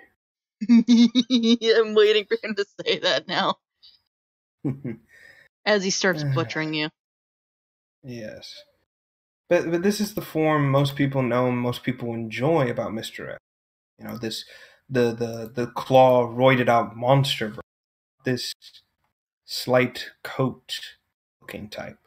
I just remember him as like kind of robotic in his actions and his moves. Just the coat. Like he didn't have to say anything, he didn't have to do very much. He just walked towards you. That's all he did in the original. And it was terrifying. Well, that's actually it's funny you say that. Actually, in the concept for Mr. X, the basic idea is that he wears the coat like normal, but he has a gas mask over his mouth and a weird device attached to his right hand. The idea for it is that they haven't perfected the tyrant command signals or anything like that. So instead, they've attached a device that makes the creature obedient at the risk of a lot of pain. Hence why he walks so stiffly. He's very robotic in his actions. That's basically it, or that was basically the idea for him. They also gave him a gun, by the way. Mm-hmm. You can imagine how fun that would have been. Ah, jeez. But no. But anyway. So that's Leon's proper final boss. He jumps onto the train and then escapes the city. With Claire and... Incoming slug monster. Fuck that thing. No. You don't get to fight the slug monster unlike both stories. Yes. That's what a lot of people don't like. Basically, depending on which character you pick in the beginning, that other character you have to finish with could have that final boss fight with final William. So it could either be Claire or it could either be Leon. Either or. Even the final ending cutscene is until you do the game again with another character. Because I remember the ending very clearly. Can anyone else say artificial gameplay length? We can't add additional scenes or anything to make it different. No, let's just lock the final ending with just this.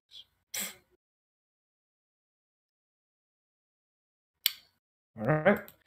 And that is Leon's side of the story. We are going to take a quick break.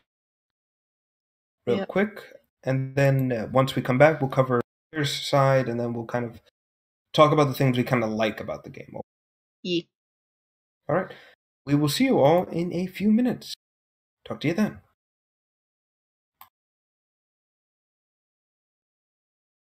sorry for those who actually muted yourself for that entire thing. We are going on a break, if you've now unmuted yourself. This is a time to stretch, get up, stretch, get yourself something to eat, something to drink, rekindle with the mothership and the hive mind and all that jazz. I have some chores that I actually need to get back to doing. So I am going to go do that while waiting. So if I come back cranky, you'll know why. But yeah, we'll be right back. Nope, that's the wrong thing. Sorry. Yep, see you guys in a bit.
There we go. And we're back. Yay. Right, so we left off with Leon, finished his side story. Yeah. So we'll jump in with Claire. So Claire's story kind of begins at the cutaway point, where shortly after Leon does the whole it's in the back of my mind, the whole car crash thing, basically.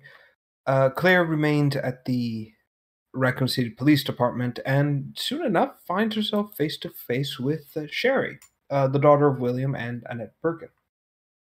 It's also during this time that they run into Chief Irons in the what's it called in the garage, and this is where things get different from the original game. In the original, Chief Irons would typically stay at his desk in the Raccoon City Police Department, and he would have the corpse of the mayor's daughter on the on the what's the word on his desk, and evidence that the guy is a trophy hunter, and his whole office is filled with just animals he's killed, taxidermy being a hobby, and he's quick to mention that he intends to preserve the mayor's daughter's beauty by stuffing her just like he would any other animal. Again, it's clear the guy is mentally insane, like really insane. He has really lost his marbles. And more so with in the classic version. So as it turns out, Irons was getting a paycheck from Umbrella directly, and he was making sure that Umbrella was getting away with everything they did. It was actually implied that he was running the orphanage as a sort of dumping ground for test subjects for Umbrella. And the point of this was he believed that Umbrella would keep him around if he proved he was useful to them. That was his whole point of motivation. In the original, there was one of two ways he could die. One being obviously getting the embryo put into it, ripping out of his chest, much like the others. In which case, Claire or Leon would have to fight the G mutant underground. In the area, they would usually fight William. Or, if that wasn't the case, he would wind up standing over a trapdoor and getting attacked by William, who would pull him underneath the trapdoor and then rip him in half, throwing his corpse up into the same room and just kind of disappearing. In the remake version, in Darkside Chronicles, they do the whole he is a serial killer masquerading as a police chief kind of thing. And I actually like him more in the Darkside Chronicles because his design is a bit less fat, I guess you could say. Like, this version of him, they really plumped the poor man up. Yeah. It's kind of funny, really. It's like, how did you, the stereotypical, how did you become police chief? Fat tub of lard. But no, in the other version, he's actually much younger. Roughly, I believe in the original, he's in his 40s. Like, he's not that much older than, Leon, Chris, Jill, or Barry, basically. That's the point. In that other version, in the Darkside Chronicles version, he looks quite handsome. And I like him better this way, a fit old fuck, basically. Yeah. I think it fits better instead of... I think they based this version of Irons off of an actor. I really do believe that. Because his face looks too much like someone I know, Yeah. Like a famous Hollywood fat man. Like, not... that was his name. Hold on. I'm trying to remember his name. Oh my god. Not John Goodman. Not Obviously him, not no. John Goodman. No. It's someone else. Some other fat guy in Hollywood. It's gonna bother me now. Because I know... was like, no. Actually, ironically enough, there was a that they scrapped for the remake, and was actually seen in the trailers. And this version had brown hair, both for the mustache and the hair. But this version, they turned his hair white, like completely white. It looks weird, at least to me. Anyway. Oh God! He's based off of like a Mexican actor. I'm looking at his images. I'm thinking like, wait a minute.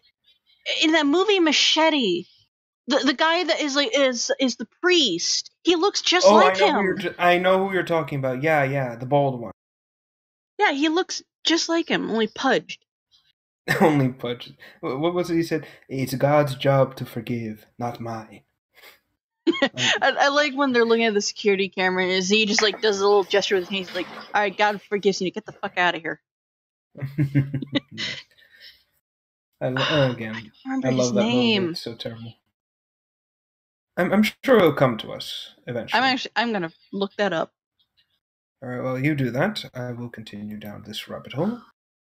But yeah, basically, as this goes on, Claire finds herself face to face with Irons, who holds her at gunpoint, and basically he threatens to kill her if Sherry doesn't tie her up. In which case, he will take he takes Sherry with her, and this is another point of the game I'm going to give props to, and that is again shifting perspective away from Claire to Sherry, where she, IGN mistyped her name. What they say? They didn't put Birkins, they put bikini. Sherry Jesus. Bikini. I'm looking like, wait a minute, that's not right. IGN, you idiots. Oh my god. Amazing typo ahead. But no, basically. So the perspective is shifted. Now you play as little helpless Sherry as she goes around the orphanage avoiding Chief Irons and trying to get out. I actually did like that bit where basically you're avoiding. He does give me these very evil serial killer vibes. And while this is happening, Claire is trying to orphanage because she has Sherry's pendant, which contains, for those of you who don't know, a sample of G. I don't know why her mother thought this was a good idea, but whatever.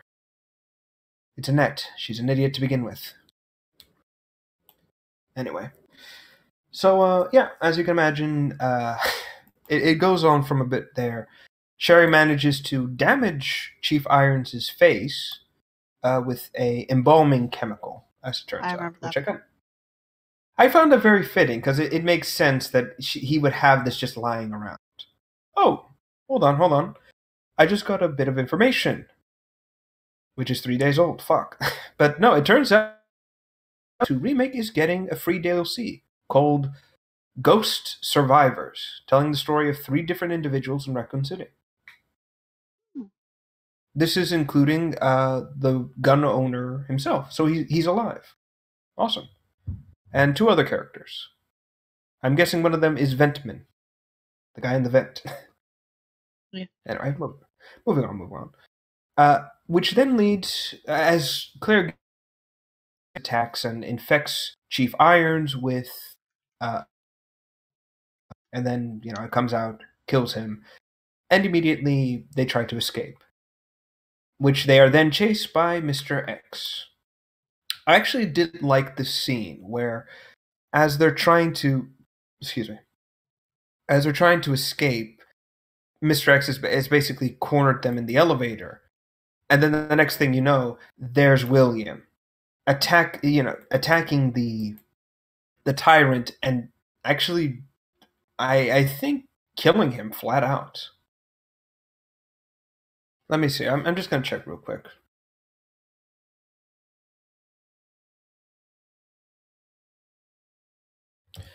Let me see. No, okay. So it's not, he doesn't kill him, but he wounds him just enough to put him out of commission. I mean, that scene was quite grisly, seeing the claw go through Mr. X's chest only to have a gigantic chunk of it just ripped out once William's Yeah. done with it. That was amazing. And that was like, huh, okay. That's And one of those it was, moments where you kind of wish they had a full-on fight scene, because it's, I guess, like a lesser infected taking on a tyrant and actually coming pretty close to killing him. kind of. Actually, Capcom's tried to do the versus thing before with Resident Evil, specifically in the mangas. For example, there was a Nemesis versus William fight, which I found kind of cool. Basically, in that manga, by the way, it basically says that um, Nemesis used to be a boxer when he was human, but he got completely like fucked up during a fight. And Umbrella offers to repair his body for a price, and they make him the Nemesis. William, God damn it, he gets it's Cheech. The guys, it's Cheech and Chong. It's Cheech. Son of a bitch. That's who he looks like with a mustache. Yeah, I see it now. I can see it. Anyway, so yeah, during the bit, he gets flashbacks to his human self, boxes William to a corner, but doesn't kill him. Like I said, Capcom's always kind of done, but they never make it through. You know. The scene also shows William transforming into Form 2, which I kind of found kind of cool, kind of interesting. And of course, from there on, Claire is in the laboratories and meets with Annette, who neglects her daughter in the most horrible way possible. It's like, I found this so incredibly stupid. So, I know that my husband is trying to find our daughter to infect her with a G mutant. So I'm going to lock her in a square garbage compactor room with only with 2 entrances, and then walk away from the camera. She'll be safe there, I promise. It's like, mother idiot. Somebody could just simply press the button And kill her. It's also a thing. Yeah. The only difference is, like, they're not going to have 2 droids just being doped out of their freaking mind in a control room to save her. No. But it is very, very, very likely there's something crawling around in the trash, though. Yeah. Actually, it's heavily implied that William's already in there, and Annette didn't know that. Which is also kind of like with the original. Anyway, basically, Annette is incredibly focused on just getting results and trying to stop William's mutations as best as humanly possible. And this is a scene when Sherry's in the compactor. Annette pretty much shows what kind of a mother she was, chastising poor Sherry, asking her why she came to the labs when she should have stayed home. Why didn't she call the police? Even though we've already seen that the police are completely out of commission. But she's so focused on, she's ignoring her daughter and the very real danger she's in. And this kind of exemplifies how Annette probably used to be before the events of Raccoon City. How she and her husband were like so fixated on their work and really not paying attention to their daughter. And even when Sherry is infected, it clearly is infected, Claire rushes to her aid and wants to help the poor girl. But her mother's like, no, she's going to die. There's no way we can save her, and it just abandons her own kid like it's nothing. Which is kind of messed up when you think about it, but at the same time, I get where Annette's coming from. Up until this point, everyone who's been implanted with a G embryo has died, and there's been no curing it. Like, there's no way to stop the infection, as far as she knows. However, Claire's determined to save the poor girl, and of course convinces Annette to get her to the labs, and then, she can live. Again, kind of messed up, but I get. I do find that Sherry is surprised that Claire would actually try to help her out and make sure she lives, which again kind of shows how she was raised. Like, nobody really cared about the poor girl, and so she's kind of like, why would people help someone like me? Yeah, she's surprised by good intentions. Exactly, Yeah. which I'm like, again, I'm like, wow, this this is good character writing. Where was the rest of this in the rest of the remake? But I do like that we do see a bit of how the infection is progressing, like with her eye. It's changed color. You can clearly see that the G is slowly starting to take over the body. Kind of clever. I like it. And it kind of hints the seeds for the future, with Resident Evil 6, where she comes back and has G abilities, regeneration and the sorts. Yep. Which, again, clever foreshadowing. Anyway, after Claire gets her to the lab, and gets her to the lab to safety and everything, it's here that Annette reveals a bit more information and tells Claire where the G vaccine, the cure to the G virus, is located at. And tells her that while this happens, they only got one shot at this, and if Claire isn't fast enough, Sherry will. There's no way she'll survive, basically. So Claire, makes a mad dash for the same laboratory where William met his aunt, which again I found kind of interesting. Again, fits more or less. It's also here where basically the two, where a bit more history happens, and this is the point where I need to. The fights between Claire, Leon, and William are kind of inconsistent. Where some boss fights will be recycled between characters with no real explanation, more or less. Like, whereas Leon, isn't he supposed to be doing this fight? No, it's Claire here. Let's see, which drives me up a fucking wall. Anyway, the boss fight pretty much follows the same events as with the Leon scenario, except in this one, Annette reveals more about what happened with William when he infected himself, and this is where I have to start bringing up my issues with the remake, and that is in the remake. Let's cut the air for a second here. In Resident Evil 2 proper, they explained that it took up to a week for the infection to occur.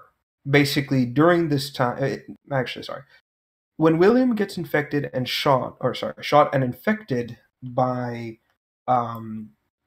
Umbrella, basically, he infects himself with G, and it takes, and the infection slowly starts taking a hold. During this time, he attacks the men who almost killed him, and winds up breaking open a container, the one that had the viruses, and he accidentally breaks several of the containers, allowing the virus to be taken by rats. And then over the course of a week, the rats are moving through the water supply, moving up to the city. They've got the T virus infection, and then, slowly over time, they're infecting people. And that's what leads into Raccoon City outbreaks. The outbreak in Raccoon City proper. That's what's supposed to happen. However, the remake treats William's transformation from human to G monster in the span of a day. And this is what irks me. This is what really annoys me about William in this form, that his design for his mutation forms looks terrible. Absolutely terrible to me. Yes, I suppose we're going to get into it now. Oh boy. Well, yeah. So basically speaking, what annoys me about it is that I won't mince words here. William's design looks way too much like the later Resident Evil monsters. The ones that focus more on weird body mutations and more gross appearances instead of looking like something out of natural biology. And the big thing about it is that G is supposed to be super steroids. It increases your muscle mass, makes you more likely to mutate and change when you counteract with damage. That's the problem. But this version of G looks more like it looks like Resident Evil 7's 6's C virus. You know exactly how it looks, right? Yeah, when you experience like physical trauma, like you lose a limb, just boom, you change. Exactly. That's exactly what William looks like. It looks like he's infected with the C virus, not G. And another thing that I have a point of contention with is, why does he look so wet? And by that I mean, why does his mutations look so raw if it's supposed to have been a week's time? And like I said, this is what I can't. This is why I can't get into the remake that much, because they do a lot of things that contradict previously established rules and information. G is supposed to be a mutagen that works off of natural anatomy. It slowly alters the body, but not at such a rapid pace that it would destroy the body. But this version of William just looks terrible. Like, well, the arm, for example, it looks like it's a mass of tentacles. Like his arm was ripped off and now it's trying to regrow that severed limb. That's what it looks like to me. And actually, if you pay attention to the gigantic mutated eye in his shoulder, you Can't. can actually. Hmm? I can't. No, I'm saying in general. I'm not saying you look at the eye.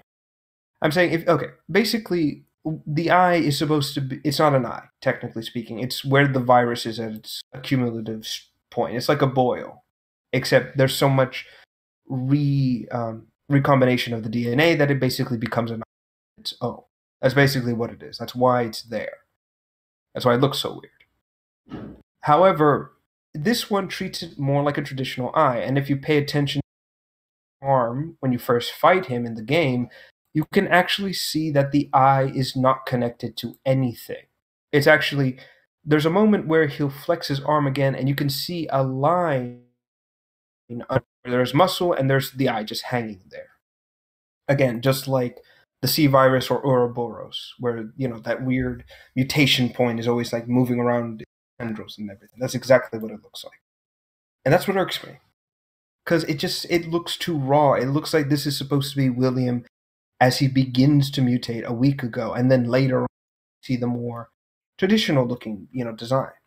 And this is why I have to put up the dark side. I'm just going to show you this real quick. Now, compare. So you've already seen William, right? Or how he looks in the remake? Yep. Yeah, very wet, very nasty. Yeah, so this is him in the Dark Side Chronicles remake, the Wii game.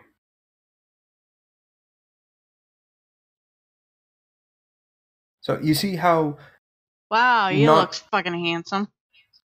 Exactly my point. He looks normal. It looks like the mutation has had time to adapt to his body. It's still like very obviously he's undergoing severe mutations, but he's still somehow over the course of a week he's been able to maintain himself, maintain the infection, and somehow manage to survive it.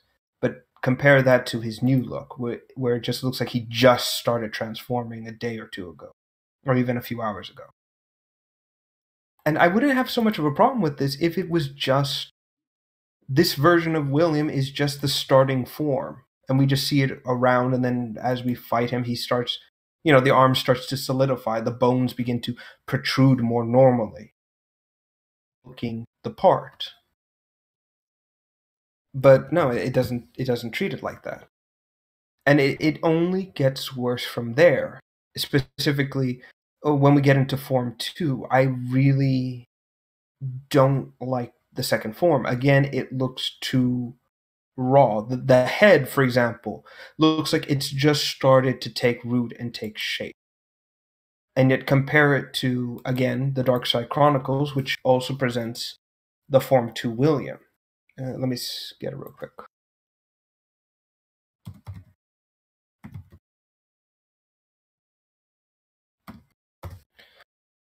Let's see. Here we are. But no, I don't want to save the damn thing. No, computer, stop. Don't do this to me. Anyway. So yeah, let me see if I can find a good Form 2 for the remake. Again, because this game's recently come out, it's being difficult to find it, which I always hate. It's like you're trying to make a point, and then it's like, nope, fuck you. And I just saw it too. Come on. Curse you, Google Images. Why'd you fail me? Damn you. Fuck it. Fuck it.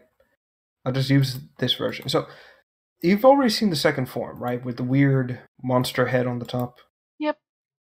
Yeah, okay. So, you know what that looks like. So, Yep. here is that version in the Dark Side Chronicles. What the hell? He's got a face for nipple. Exactly. Basically, as William takes damage and mutates, G begins to develop its own sentiency. And so the original William is pushed further and further away from the mind, basically control. And the G creature is now. That's the point of why his head or his face is in his chest now.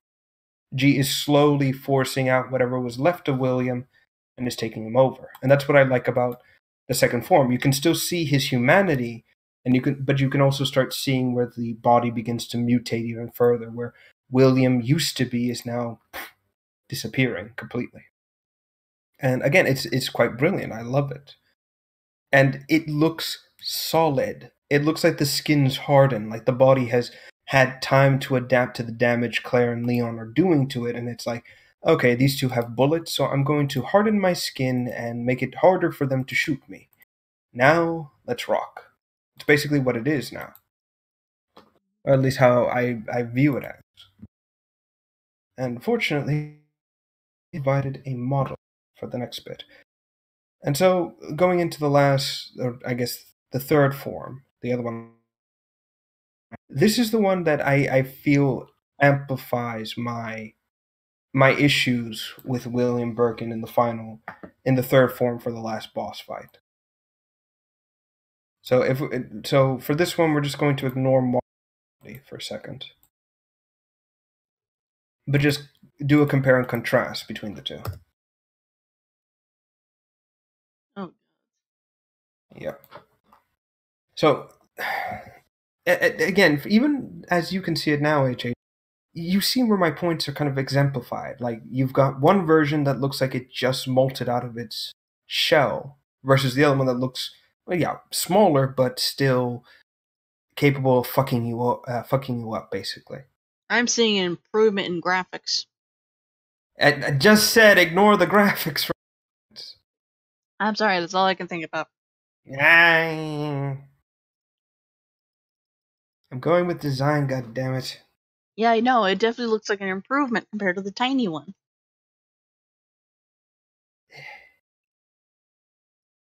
Fine. My point is that this form of William, the one on the left of the screen, looks too raw. Like, it needs time to adapt and transform even further. This just looks like a hodgepodge. Like, oh shit, they're on me. I gotta mutate now, but I don't have time to refine the form. Fuck it, I'm just gonna go like this. Versus the other one and the other form to the right, which has had time to hide and adapt, both in the Dark Side Chronicles and in the game proper. It's had time to mutate, hide itself, and it becomes a much more serious threat. Even when you fight in the Dark Side Chronicles, it's almost impossible to beat the thing because it's moving quickly, its skin is incredibly durable. Precise with your shots, target the mutation point and try to take it down that way. Versus this form of William, which is basically run around, make him crash into walls, and then shoot out the eyes and target the giant eye in the center. Done deal. Again, another issue I have, the AI in this game is not impressive. It's like, again, very, very raw. And the last two forms, the what I called the dog form of William, that's also in the remake, but it looks terrible. Like, you remember Simmons? Yep. From the 6th? Yeah, exactly just like that. He acts and moves almost one-to-one like him. Not impressive, not fearsome, versus the remake version, which is like, holy shit, it's going to eat my face off. And then some. Anyway. So, as I was going to say, so basically, going back to the story, Annette attempts to kill William just like she did with Leon. She fails to take him out properly. William crushes her body just before, so I guess that's consistent. Or part of her body. And Claire basically has to fight William alone. While Annette, with broken bones, mind you, hobbles her way back to her daughter's side to save her life. Which, I liked it. But at the same time, I'm like, he literally just your entire body just fit in one of his gigantic claws. How are you still able to move? You should be bleeding out like crazy right about now. Broken bones piercing everything.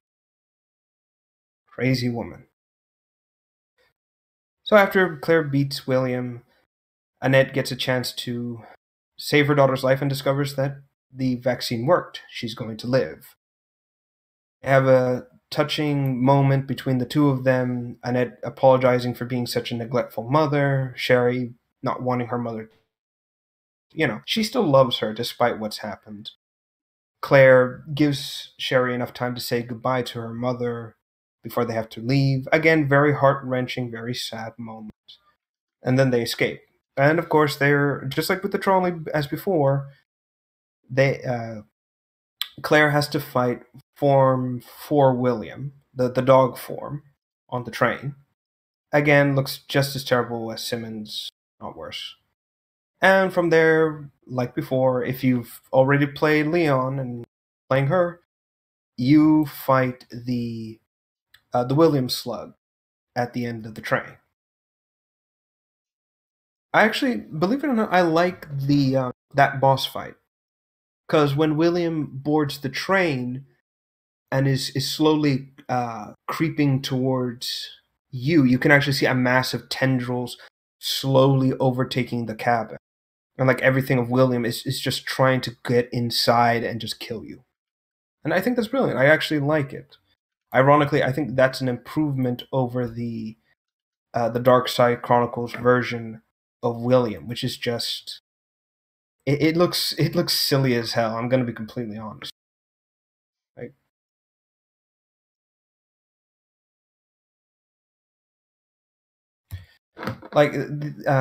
That form version is like it looks silly. It's clear that they tried to make it intimidating as humanly possible, but it's like it's just a mass of flesh and teeth, and not in like an intimidating way. It's more like a oh no, I'm being attacked by a toothy slug. Whatever will I do?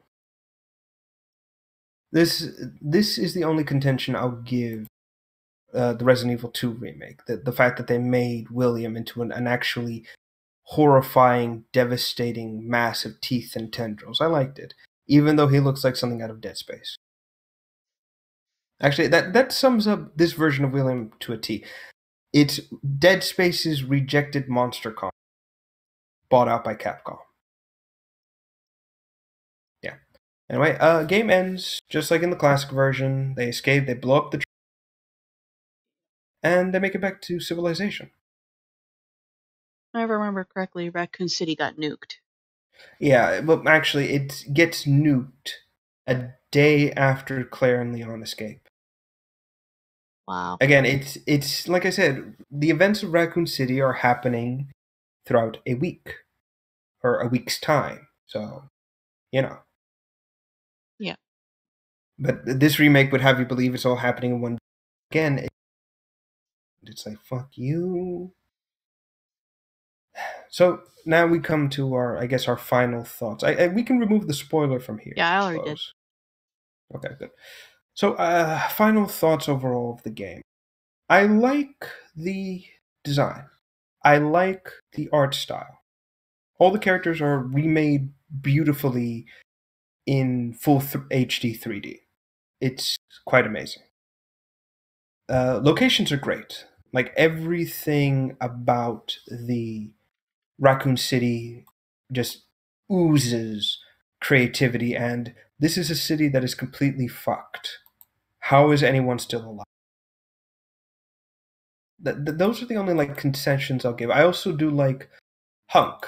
His design is very reminiscent of the original with a slight splash of new designs to it. Kind of like it. Mm-hmm. Yeah. Yeah, and aside from, my obvious like of what they've done with William, I think most of the characters are designed quite well. My only contention is I think some of the characterization for some of them is a bit off in some places. Like minor scenes, nothing too like, oh my god, completely messed up. No. Yeah. It's very minor nitpick. I mean, all in all, they held on to what is Resident Evil 2. Yes. It's just really, really pretty and somehow even more terrifying. Yes. Well, for me at least. Yeah, fair enough. Personally, I like I said, I do like what they've done in a few areas. I do like how they've designed things. And like I said, overall, it's quite clever, quite cunning. The only, I suppose, minor issues, like I said, I have are just some design choices, weird little issues in some places. But again, like I said, so incredibly minor that they aren't an issue for me. That said, however, the only other actually another thing I want to mention is they do add in 2 new modes for the game. Just side things you can play while you after you finish the main game as a whole, and that is playing the 4th survivor, which is going through Resident Evil. Getting out of the Umbrella laboratories and escaping Raccoon City as Hunk, which again I actually enjoyed a bit. It's actually quite a challenge too, because you were given, and your objective is you just gotta run. You gotta get the hell out of there. There are too many enemies, and you won't be able to stop.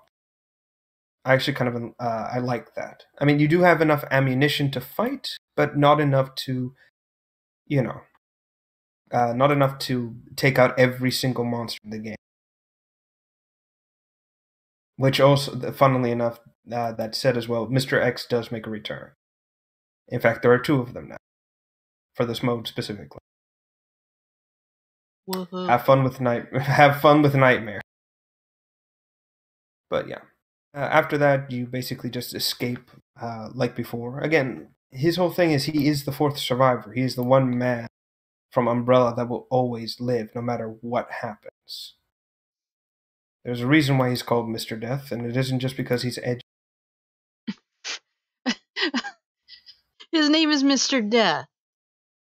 Yes. Sounds like Liam's kind of character. Okay, the point is that every time he is sent in for a mission along with a group, he's the only one that comes out? Yep. That would seem very suspicious. Well, that's kind of the other thing is he's incredibly loyal to. Like, he always gets his mission accomplished, no matter what the cost is. And this is how he's been able to survive. Basically, he views his own words is that you're in a war, which, he basically considers every Umbrella operation as a war in and of itself. His own words are this: in a war, survival is your priority. And if you fail, if you fail to achieve this objective, then, no one should come to save you. That's basically his MO. It's even reflected in this mini mission, I guess you could call it, where Nighthawk, the helicopter pilot, is trying to get Hunk out of there. But he even goes so far to say, I can't get you out, there's just too many hostiles here, I need to leave. And Hunk actually says, I understand, you have to focus on your survival, I'll focus on mine somehow. Kind of crazy, isn't it? Yeah. Of course, Nighthawk does return, and Hunk does escape with his life. And then finally, the last mode is Tofu. I'm not joking. This is a Resident Evil tradition, apparently. It was part of the original Resident Evil 2 classic, where you had another mode called Tofu mode. Yes, you went around in the game, and I'm not joking, as a giant hunk of tofu. And your objective is go through the same levels you went through in the main game and clear with the fastest time, all while only armed with knives that you can only use if you're attacked by zombies. The get out of jail free card. Believe it or not, the mode started out as an insult for Capcom against their Japanese players. Something I can't remember the exact context, but it's like something to do with like being referred to as tofu or something like that is like an insult. Again, not entirely sure. It's been a while since I've looked that up. But yeah. And of course, there is the Survivor DLC coming out soon, so yeah, look forward to that. Yeah. All right. Anything else you want to say? Because I've just been running my mouth all the time.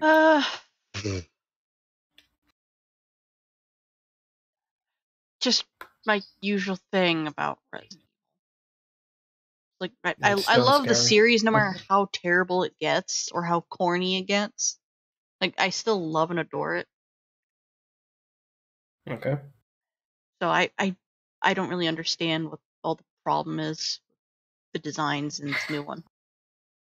Like I said, it's just graphical things that contradict other remakes that came out, and again, it's just a inconsistency, and a lot of people find that, myself included, incredibly annoying.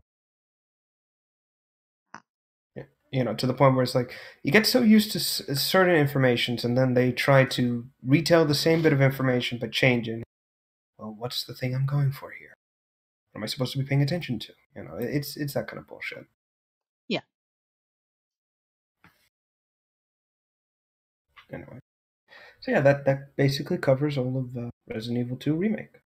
Look forward to when we eventually talk about the Survivor DLC. Yeah. All right. Moving right along, we still got 1, 2, 3, 4 more things to talk about, and we've only got Jesus. We've only gotten for 2 hours. Oh, jeez. All right. At any point you want to cut this in half, we can. Yeah, well, we can probably move the Bumblebee and the Metroid 4 to next week. Yeah. These last two will be quick. So, Subnautica Below Zero. So about a few days ago,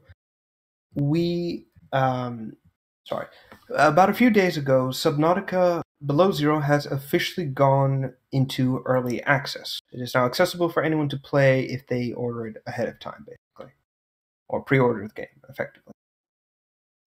The early access has also shown off the now officially put-in creatures for Below Zero, and has given us a general size chart for most of them, as well as official names. So let's get into a few of these. So the first one up is the sea monkeys. These were the weird crested aliens we showed a little while ago. New information has come out, which basically reveals that they are herbivore-based life forms that live, as I theorize, in the kelp forest of Below Zero. They are inquisitive and incredibly cheeky, I suppose, and will steal valuable resources and technologies if they find it interesting. So like a lemur, or a monkey, or a capuchin, or whatever kind of monkey you can, really. Overall, there'll be number of different monkeys that live near humans. Exactly. If they see something they like and you need it, they're gonna take it. Yep. And you can't do anything but go like, mother, yeah. I'm gonna hit you now. Anyway, they're mostly harmless. They could, what's the word? You can't get close to them. They will kind of scamper or get close to examine you, but that's about it, I want to say. Again, there's still more to cover, or more to come with them as the game progresses through early access. Next, right. The next critter that is the pinicards.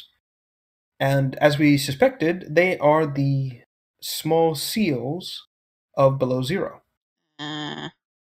They are incredibly friendly and can be domesticated. Yay. They are carnivorous and they eat small fish as well. So just like the stalkers, you can just give them a fish and they'll stay with you, or stay around with you, be friendly, all that kind of thing. It's like it's a true sea dog, basically. Actually, they're quite small too, which is kind of surprising. I expected them to be much, much larger. Yeah. I've seen a few. They stick close to the ice's edge, mostly just kind of swimming around and, doing their own thing. The giant holefish and the parasites have been seen, though they are kind of like, far away from you. Just don't get close or else the parasites will attack. That's kind of their MO.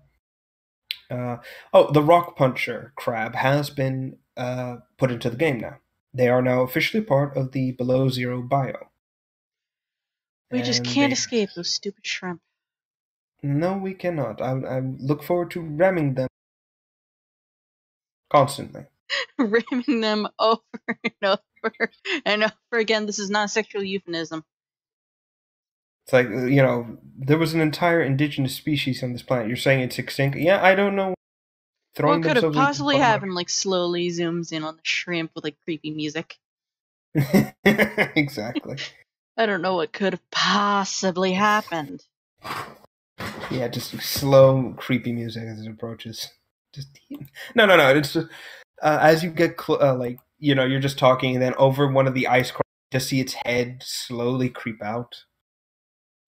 And it's just rubbing its punching fist like, good. Right. So they've been shown off. So far, animations haven't been provided for attacks yet, at least as far as I could tell. They're just kind of walking around now, kind of relatively harmless, I suppose. They're just sitting there menacingly. Yeah, for now, they're harmless. Expect that to change. I guarantee it. Guarantee it. Yeah, most of the species we saw in Subnautica proper do return. The fish, eyes, peepers, etc., etc. Kind of fun. Let's see. Cover the Pinacard. Yeah. Right. The brute sharks have also been shown in game, and they move suggested. Due to all that mass with the front of their jaws and how they're set, they can't turn their heads all the way. They have to turn their head and body at the same time. So they're just kind of like stuck. So it's easy to avoid them. They are kind of like replacement of the stalker, but they can hurt like a motherfucker. Yeah. So keep an eye out for that. What else? Oh yeah, and the penguins have now officially been given a in-game name. They are called penwings. I think I know why. For legal reason, no. Oh, no, I know why. Go ahead. So a documentary came out some time ago that Benedict Cumberbatch had to voice over. Right. And the Graham Norton show actually has a whole highlight about this. He can't say the word penguin. So he kept calling them penwings. Or penguins. He couldn't say it. And then finally on the Graham Norton show, he said it correctly, but it took some effort. Poor fellow. So they're naming these little penguins penguins in his honor. That's adorable. And they are very cute from what I've seen. Yes. Size-wise, they seem to mix, the adults at least, seem to mix between the size of a emperor penguin to a more common puffin. Again, there seems to be some size discrepancies between the two. They are carnivorous, and they are not as cuddly as they appear. Stay away. Yeah. I kind of figured, seeing as they have a giant-ass mouth for the head. They do hunt fish. There actually, a trailer came out not too long showing the new land and everything, and we actually see a penguin hunting boomerang fish, capturing one, and then literally launching itself out of the water, like full-on torpedo, landing on its own stomach and just kind of sliding for a second before getting up and just coughing up the fish for a bunch of mini penguins. Like, the whole thing whole, like, no chewing or anything, just, This is for you now. It's, again, goddamn dinner, kid. Yes. It is a pity that these are not, like, a domesticated species. It's kind of sad. I like them. But they will likely eat all my fish. God damn it. Let's see. Oh, yes. Right. Oh, yes. They also showed off the gigantic gigantic whale, which I don't know what they're calling. I think they're just calling it the whale or glow whale. They showed it off, and it is huge. It just eats scores of just fish in one go. To just opens its mouth and sucks it all up. There are actually two animations for interacting with it. The first is if you swim close to its eye and press interact, the character will extend their hands out to touch the area around the eye, and the eye will actually look at them like, hey, I can see you. But it's not like one of fear or one of anger. It's more like, hey, I can see you. Yeah, Like, go oh, ahead, hi. touch it. Exactly. It's very friendly. It's not dangerous. It's more like, oh, hey, yeah, go ahead, you can touch. The second is you can actually go to the top of this creature and ride it. Like, hitch a ride with it. It's very cool. One of my favorite stages in Abzu is the whales, where you're swimming along and you see like two blue whales, like a baby and a mom, and they're just spinning around. They start swimming, and you really get the scale of how big they are. And then out of nowhere, a blue whale comes up right next to you, swallowing an entire school of fish mere inches from you. But it's so big compared to you. And it just looks at you like, sup, I just ate all those things. Deal with it. Exactly. And then just swims away. Yeah, these glow whales are... when someone spawned them into the small area with them, it just could not... It tried to swim around like normal, but it was clear that this thing was not meant to appear in the shallow. Like, we're going to see it further out. Which, again, kind of enjoyed Much it. deeper Kinda waters. Yeah. So yeah, the sea truck was also shown off. Unfortunately, it's not like the sea moth, which you can climb into from any side. No, you got to dock it with your home base in order to enter and leave. Yep. Which is kind of a pain in the ass, but whatever. The Snow Fox, the speeder, was also shown off, and unlike K-Drive, can't go on the surface of the water. It basically, the moment you put it out in open sea, like if there's no solid ground, it will dip. The propulsion things on the end will dip into the water and start shorting out like crazy. Like, you can still move it, but it's more like it's faster just to paddle kind of moving. So yeah, don't drive out onto the water surface, or else you will lose your sea fox. So don't be an idiot. Yeah, no, that kind of thing. Anyway, and some story was revealed, so we got a bit more information. So the main character, the girl, her sister is on the space station above you. So you are not alone in this one. You have constant support from your sister, and she basically sends you out to find out why your co-worker has not responded. Your base gets completely buried by an avalanche. You're forced out into the world by yourself, and you have to set up a new base basically in the shallows. While this is happening, you intercept a precursor transmission, and she goes to investigate. As it turns out, the precursor AI, I suppose, is sentient. It is alive, and it wants to keep her on the planet forever, specifically in the little chamber it has, for some reason. Of course, she doesn't want to do that. She's a living thing. She needs food and water and all that stuff. And so she tries to convince it to let her go. She unintentionally activates a panel. The device, which, by the way, the device is the cube from Transformers. It's literally the Allspark. Oh. Except green, and it opens up for some reason. So basically, she unintentionally opens it, and it asks to download its data onto an empty device. She tries to offer it her PDA, only for it to instead download the AI directly into her brain. So yeah, that's fun. So the two basically kind of start to form a bit of a budding relationship. Basically, the AI, which calls itself Al-An, A-L-A-N, yeah, Alan, basically requests that she find it a new body for it to do what it has to. However, it's very clear that that Alan wants, if he gets a body, he'll likely try something with like more orbital capabilities it will more than likely try to keep her on the planet by force. So it's more like, I'm going to put you into something small enough that you won't cause any trouble. It's also here that the Altera company asks you to scan yourself. Alan tries to mask its appearance in your body, but they find out that your DNA is completely messed up for some reason. You actually hear the CEO, who's a prick, is complaining that he doesn't have a rare enough steak out here in the Arctic, well, on the space station. Which immediately I saw that, and my immediate thought, can I go back to the tropical region and reactivate the cannon just to blow him out of the sky? Just nobody would miss him. And we could call it an accident. But You know, granted, alien we would technology. likely lose a lot of jobs. Oh God, they sound like my mom.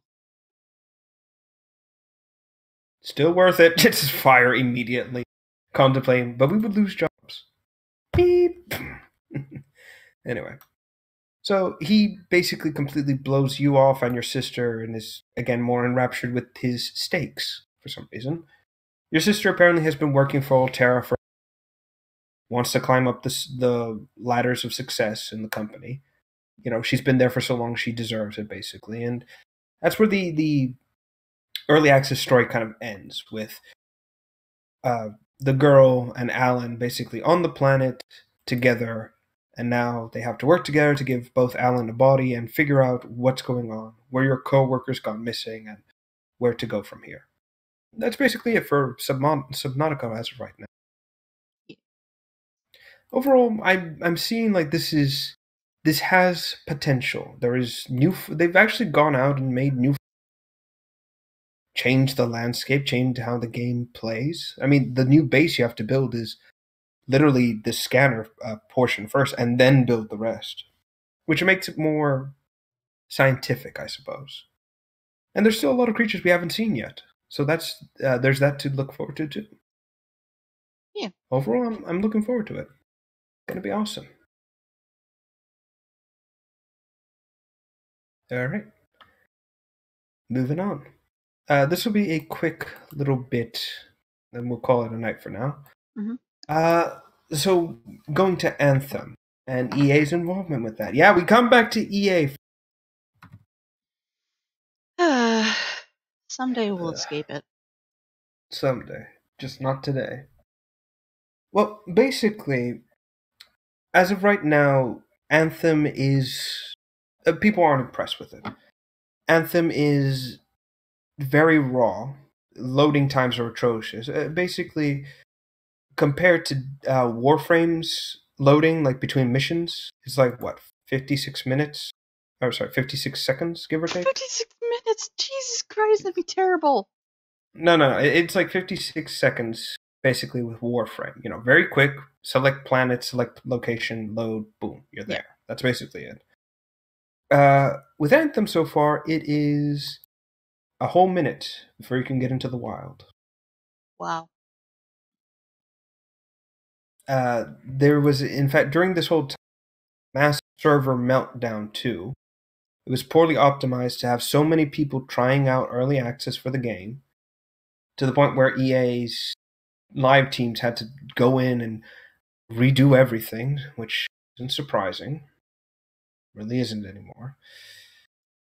Like I said, it's all, by the way, the world you're supposed to be in, like the city of this weird not Destiny universe, it's all through first person so far. Like, as far as I can tell, with character customization, it is only with the javelins, the robot suits you can use. But everything is from the first person view. You have to, if you want to go to your javelin station, you have to walk all the way to get there and then load and then go out into the field. Who thought this was a good idea should be punched in the face. Ow. And there's more. Apparently... But wait, there's more. There is a bit more information, and I'm actually going to put this on screen for everyone to see it. So someone recently... I need to enlarge that. Well, recently, some people were looking into customization for the javelins. When these kinds of things happen, everyone dives into everything they can. What's the customization like? What's this? What's this? What's this? And some people dove into customization specifically to look at, hey, what's the cosmetics like? How do we earn cosmetics? Shit. Well, it's not good. Just like Warframe, there are two kinds of currency, as expected. Mm. There is the coin and the shards. Coin is like credits, shards are like platinum. Hopefully this isn't too powerful. Take a look at the pricing for all of this. Oh.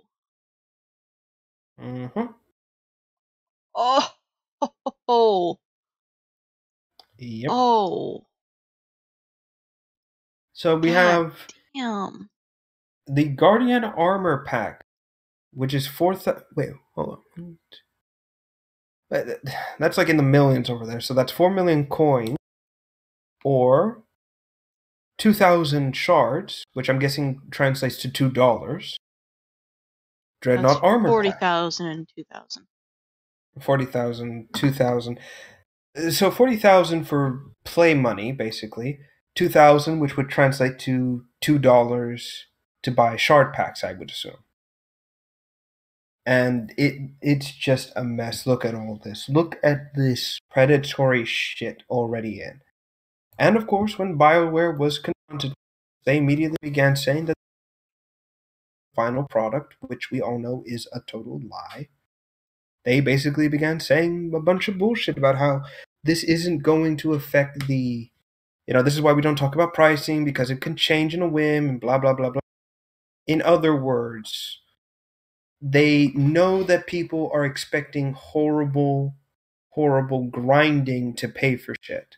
So in order to avoid it, they're going to make the grinding and the need to pay for shit less this time around.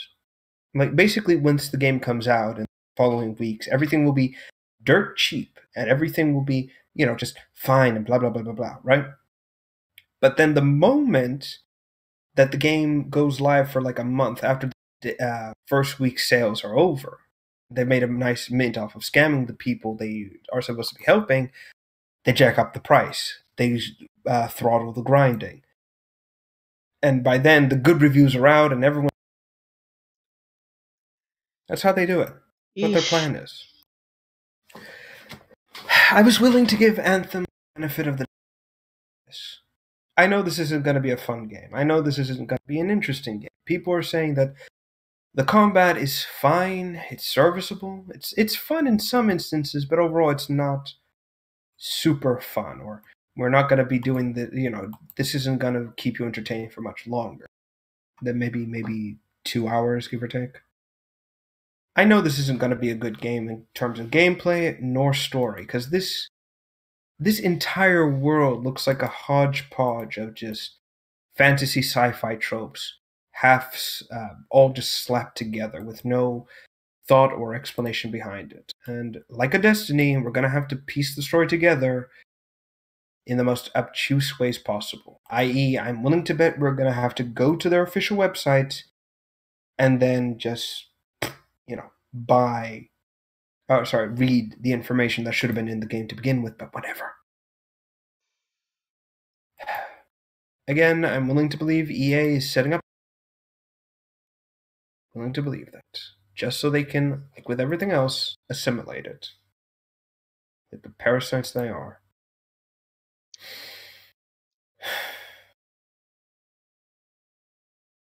I'm not looking forward to this. Like, my expectations are down, like way, way down right now. Yeah. Expecting to be disappointed. Expectations are on the floor right now. The only way I would be disappointed is if they manage to go beyond the floor. Disappoint me even then.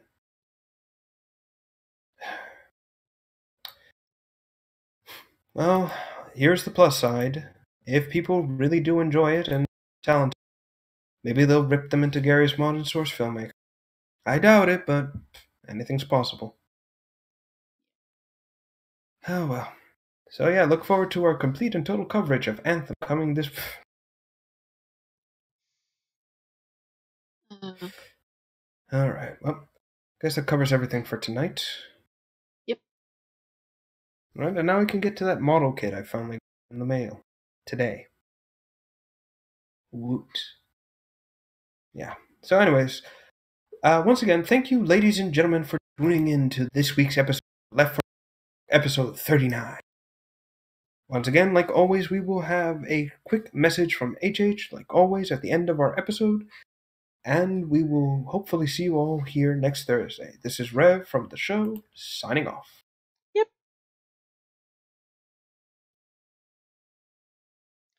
Okay, everybody. Now is the usual spiel that I do at the end of every single stream, regardless of it being the podcast or just a gaming stream. First and foremost, for the Twitch side, we are going to be hosting Like an Alpha. Because he's a friend and might as well. For those of you on the YouTube side, I'm sorry, this is where we end, but I'm not done yet. In the description of YouTube and down below on Twitch, there is a link and a creeper face that says support the stream by clicking here. Don't click on it. I might have come up with a breakthrough on that one, but for right now it doesn't work. What really helps us out is if you spread the word that we've gone live. Whether you're on our official Twitter, which I'm gonna talk with Rev about making, because he's gonna be the one in charge of that, I guess, or on our Tumblr, which, by the way, you can submit artwork or suggestions or questions to the Tumblr. Other than that, just joining the stream and then sharing the link around. That helps too. I try to stream every day. Lately, I haven't had any urge to stream except for Thursdays, because by the time Sunday comes around, I am so exhausted. I just don't want to do anything. I just want to sit there and play a game and not talk to people. Might change. Who knows?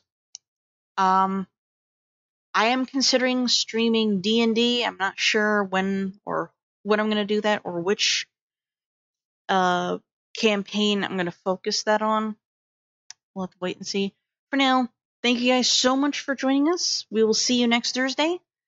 Enjoy, like, and stream for those of you who are on Twitch. And, yeah.